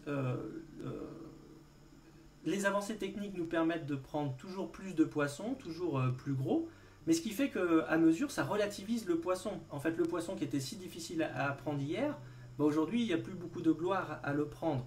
Donc en fait, c'est une course un peu sans fin, effrénée, et qui fait qu'en fait, ça peut conduire les pêcheurs à modifier aussi leur comportement de pêche. Finalement, ce qu'il faut retenir, c'est que plus on a de moyens techniques pour prendre des gros poissons, finalement, moins ces poissons sont gros, au fond, dans l'absolu. Et donc en fait, on va modifier leur technique, et c'est pour ça qu'à un moment, la pêche sportive, la sportivité dans la pêche sportive, ça voulait dire pêcher fin. Et il s'agissait en fait de restituer de la force brute au poisson, pour essayer de réaviver des émotions originaires où en fait le poisson pouvait détruire le matériel. Mais cette stratégie, on comprend bien, elle a encore un problème. Elle a un gros défaut, c'est qu'elle est un peu perdue d'avance. On gagne un petit peu de temps, mais elle peut être que transitoire. Et en fait, ce qui va se passer pour les carpistes de l'époque, c'est que si la difficulté pour faire mordre va progressivement remplacer la difficulté pour mettre à l'épuisette.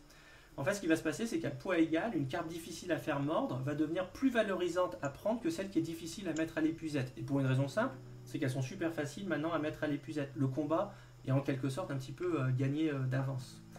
Et donc en fait, très rapidement, la carpe valorisante, ça sera plus celle qu'il faudra réussir à faire, à réussir à sortir de l'eau à l'issue d'un âpre combat. C'est celle qu'il faudra réussir à faire mordre par la ruse. Donc on passe d'un paradigme de la force à un paradigme de la raison.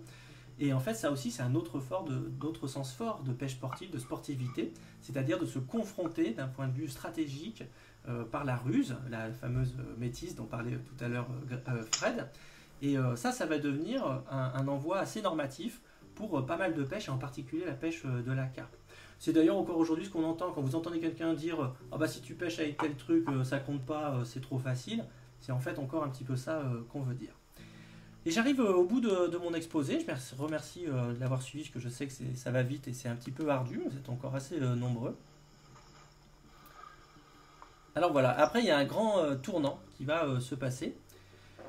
Et bien c'est tout simplement que à la fin des années 70, la carpe n'est plus le plus gros poisson d'eau douce. Et ça, c'est un des événements majeurs. Et je vais vous montrer un livre qui s'appelle In Pursuit of Catfish, c'est-à-dire à la poursuite des carpes et des silures. Voilà. Et on voit qu'en fait, ce livre va parler des carpes et des silures. Et ça, moi, ça m'intéresse parce que ça va permettre la comparaison. Et donc, Kevin Maddox va être amené à dire quelque chose sur le silure. Et donc, qu'est-ce qui va advenir de cette carpe qui n'est plus le plus gros poisson d'eau douce? Et en fait, ce qui va se passer, c'est qu'en fait, déjà, je vous ai dit que les avancées techniques ont énormément relativisé la puissance supposée bestiale de la carpe. Et maintenant, Maddox, il va en parler de manière tout à fait différente. Il va en parler non plus comme d'une bête, comme les gars dans les années 50, 60, 70. Il va en parler pour sa beauté. Il va en parler même pour sa virginité vis-à-vis de toute capture, c'est ce qu'on disait tout à l'heure, la difficulté de capture. Et en fait, finalement, il en parle un peu comme d'une femme. Il y a une féminisation de la carpe, on est passé de la bête à la belle. Et ça va complètement changer la manière dont les pêcheurs vont commencer à traiter les carpes. Maintenant, la carpe, c'est quelque chose que l'on doit chérir, que l'on doit respecter. C'est presque une petite chose fragile. Et là, vous voyez encore comme la situation s'est complètement renversée. Et en fait, le terrain était complètement prêt pour qu'elle devienne le matelas de réception, qui est au fond, si je veux filer la métaphore, un genre de lit nuptial pour la pêche de la carpe. J'envoie la dernière diapositive et après j'en arrive à ma conclusion. Juste un mot pour vous dire qu'en fait j'ai dû quand même énormément simplifier mon propos. Évidemment que c'est quand même un peu plus complexe que ça.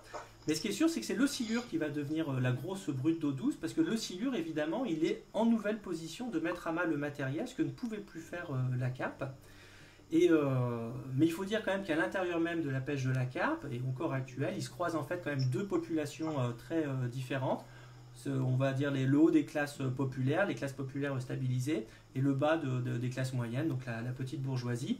Et ce qui est vrai, c'est que de toute façon, les classes populaires ont toujours tendance à regarder les poissons un peu plus sous l'angle énergétique, et les classes moyennes ont toujours plus tendance à regarder les poissons sous l'égide un peu de la ruse, de l'intelligence, de la méfiance. Donc il faut un peu pas trop massifier les données, mais je voulais quand même vous expliquer un petit peu comment ça évolue, et comment en fait le comportement qu'on va avoir par rapport à un poisson est très étroitement dépendant en fait des autres poissons qui constituent une sorte de constellation autour de lui, qui vont rentrer en relation avec lui, les procédés techniques que l'on a pour le prendre, et puis des populations objectivement présentes.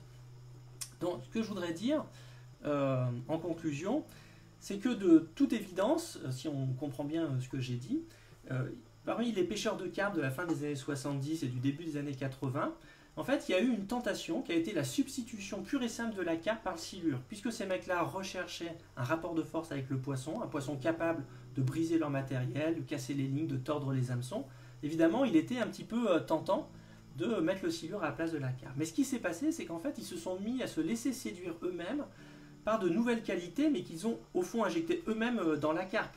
C'est-à-dire qu'à mesure qu'elle perdait son statut de plus gros poisson d'eau douce, eh bien en fait, cette carpe dont la timidité dans les années 50 était finalement le principal obstacle pour pouvoir se confronter à sa puissance, eh bien dans les années 80, c'est même cette malignité, c'est cette timidité qui va compenser, par un curieux effet de renversement, son manque relatif de force et de combativité. Et donc en fait, ce qu'on a observé, c'est que ce renversement est en fait un déplacement du centre de gravité, du paradigme de la force vers celui de la raison.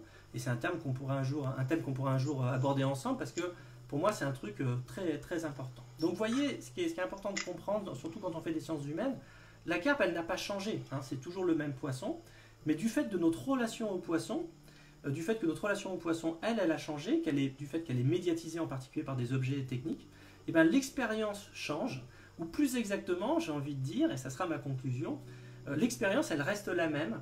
On prend un poisson, ça ne change pas, il pèse un certain poids, on le pose par terre parfois, mais en fait, comme le rapport de force a changé, et bien en fait, c'est la carpe qui se trouve fondamentalement changée. Voilà. J'espère que je ne vous ai pas complètement assommé avec mon petit exposé. Et avant de vous quitter, je voudrais qu'on rappelle une dernière fois mon pote Fred. Je vais voir s'il peut nous dire un mot de conclusion. Est-ce que tu peux nous dire un mot de conclusion, Patrice, en attendant? Et je te remercie encore de ta venue, parce que tu nous as supporté pendant 2 heures. Non, c'était un plaisir. Conclusion, non, c'est qu'on a parlé du no-kill, c'est un sujet qui est intéressant. Moi, j'ai envie de dire que le pêcheur a une chance extraordinaire, c'est qu'il peut pêcher un poisson et puis soit le consommer s'il le souhaite, soit il a la chance d'avoir la capacité de le remettre à l'eau vivant. Il y a peu d'activités de ce type-là qui le permettent, la chasse ne le permet pas, bien entendu. Et j'aimerais que ça reste un droit. Voilà, je crois que le combat de demain, c'est un droit qu'on doit conserver, le droit de remettre à l'eau un poisson vivant, parce que certains, c'était le sujet du live de l'autre fois, certains remettraient ça en question. On refera un live sur les animalistes. Rebonjour Fred, excuse-moi. Il a changé de place parce que c'était trop long, il se faisait chier. C'est l'heure des applaudissements bientôt. Okay. Fred, un petit mot de conclusion comme d'habitude. Et alors, je voudrais dire quand même qu'il y a eu beaucoup de monde sur le live, encore plus que sur celui sur les animalistes. Et je pensais que mon petit exposé de la fin purgerait complètement l'auditoire. Et non, il reste du monde. Alors ça, merci les gars, c'est une preuve d'amour. D'abord, moi je voudrais vous remercier tous là, Patrice et toi, pour ces interventions. Alors Patrice, moi ce que j'ai trouvé très intéressant, c'est que on voit quand même que la science dit des choses, et souvent des choses que l'individu lambda ne voit pas, hein, des choses qu'il faut prouver, voilà. Et moi je pense que ce qui serait intéressant, c'est d'arriver à faire, alors soit un ouvrage poussé sur les conditions d'un bon no-kill, mais aussi pourquoi pas un petit code déontologique pour les pêcheurs, hein, qui voudraient même agrafer avec le permis, hein, dans lesquels on aurait quelques petits principes. Si tu veux relâcher ton poisson, tu as raison, mais voilà ce qu'il faut faire pour que ça se fasse dans de bonnes conditions, parce qu'il y a plein de choses qui se disent, il y a tout un tas de savoirs. La pêche, c'est un monde de mots où les gens parlent beaucoup, inventent tous leurs petites théories, leurs petites méthodes, etc. Et il y a quand même des moments où c'est intéressant d'avoir l'avis des experts pour trancher sur certaines questions, même quand c'est pas tranché, mais au moins avoir des choses qui sont prouvées. Et d'ailleurs, juste pour rebondir aussi sur ce que tu as dit sur les carpistes, ce que je trouve intéressant sur la photo, c'est aussi ça, c'est la question des mots, parce qu'il y a un gros problème chez les pêcheurs, c'est que le pêcheur est toujours suspecté d'être un menteur.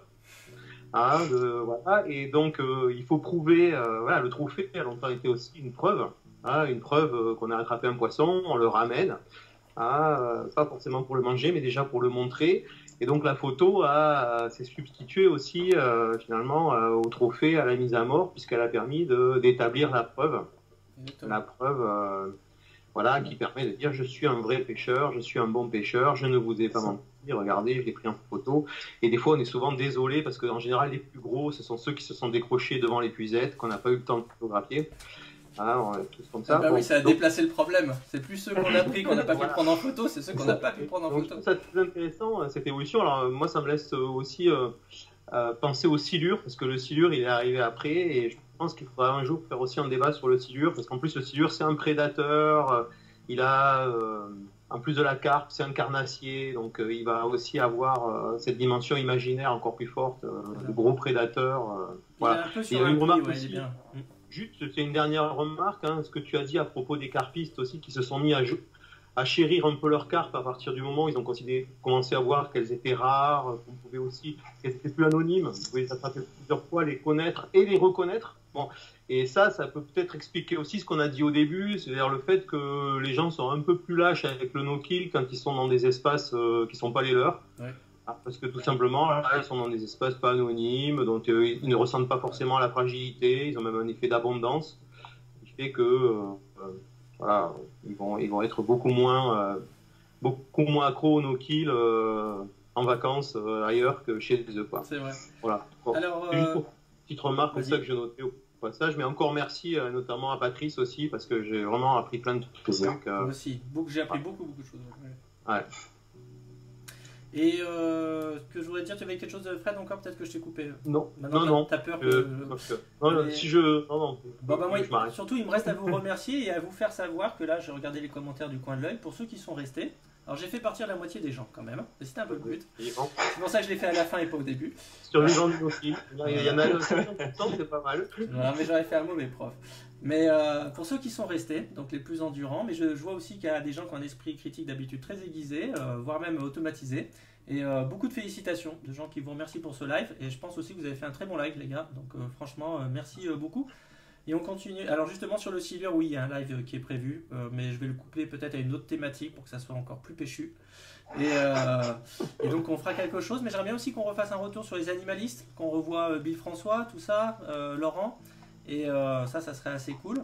Et donc on va se faire ça peut-être la semaine prochaine. Il faut que j'appelle Bill et qu'on en reparle. Et puis toi aussi, Fred, évidemment. Ok. Merci beaucoup et merci à tous de nous avoir suivis pendant 2 heures de live. Oh mon Dieu. Ouais. Et avec une superbe audience. Et vraiment, je vous remercie beaucoup. Bonsoir. À bientôt. Raccrochez pas tout de suite, les gars. Je vous garde pour boire une bière et je coupe le live. Bonne soirée à tout le monde.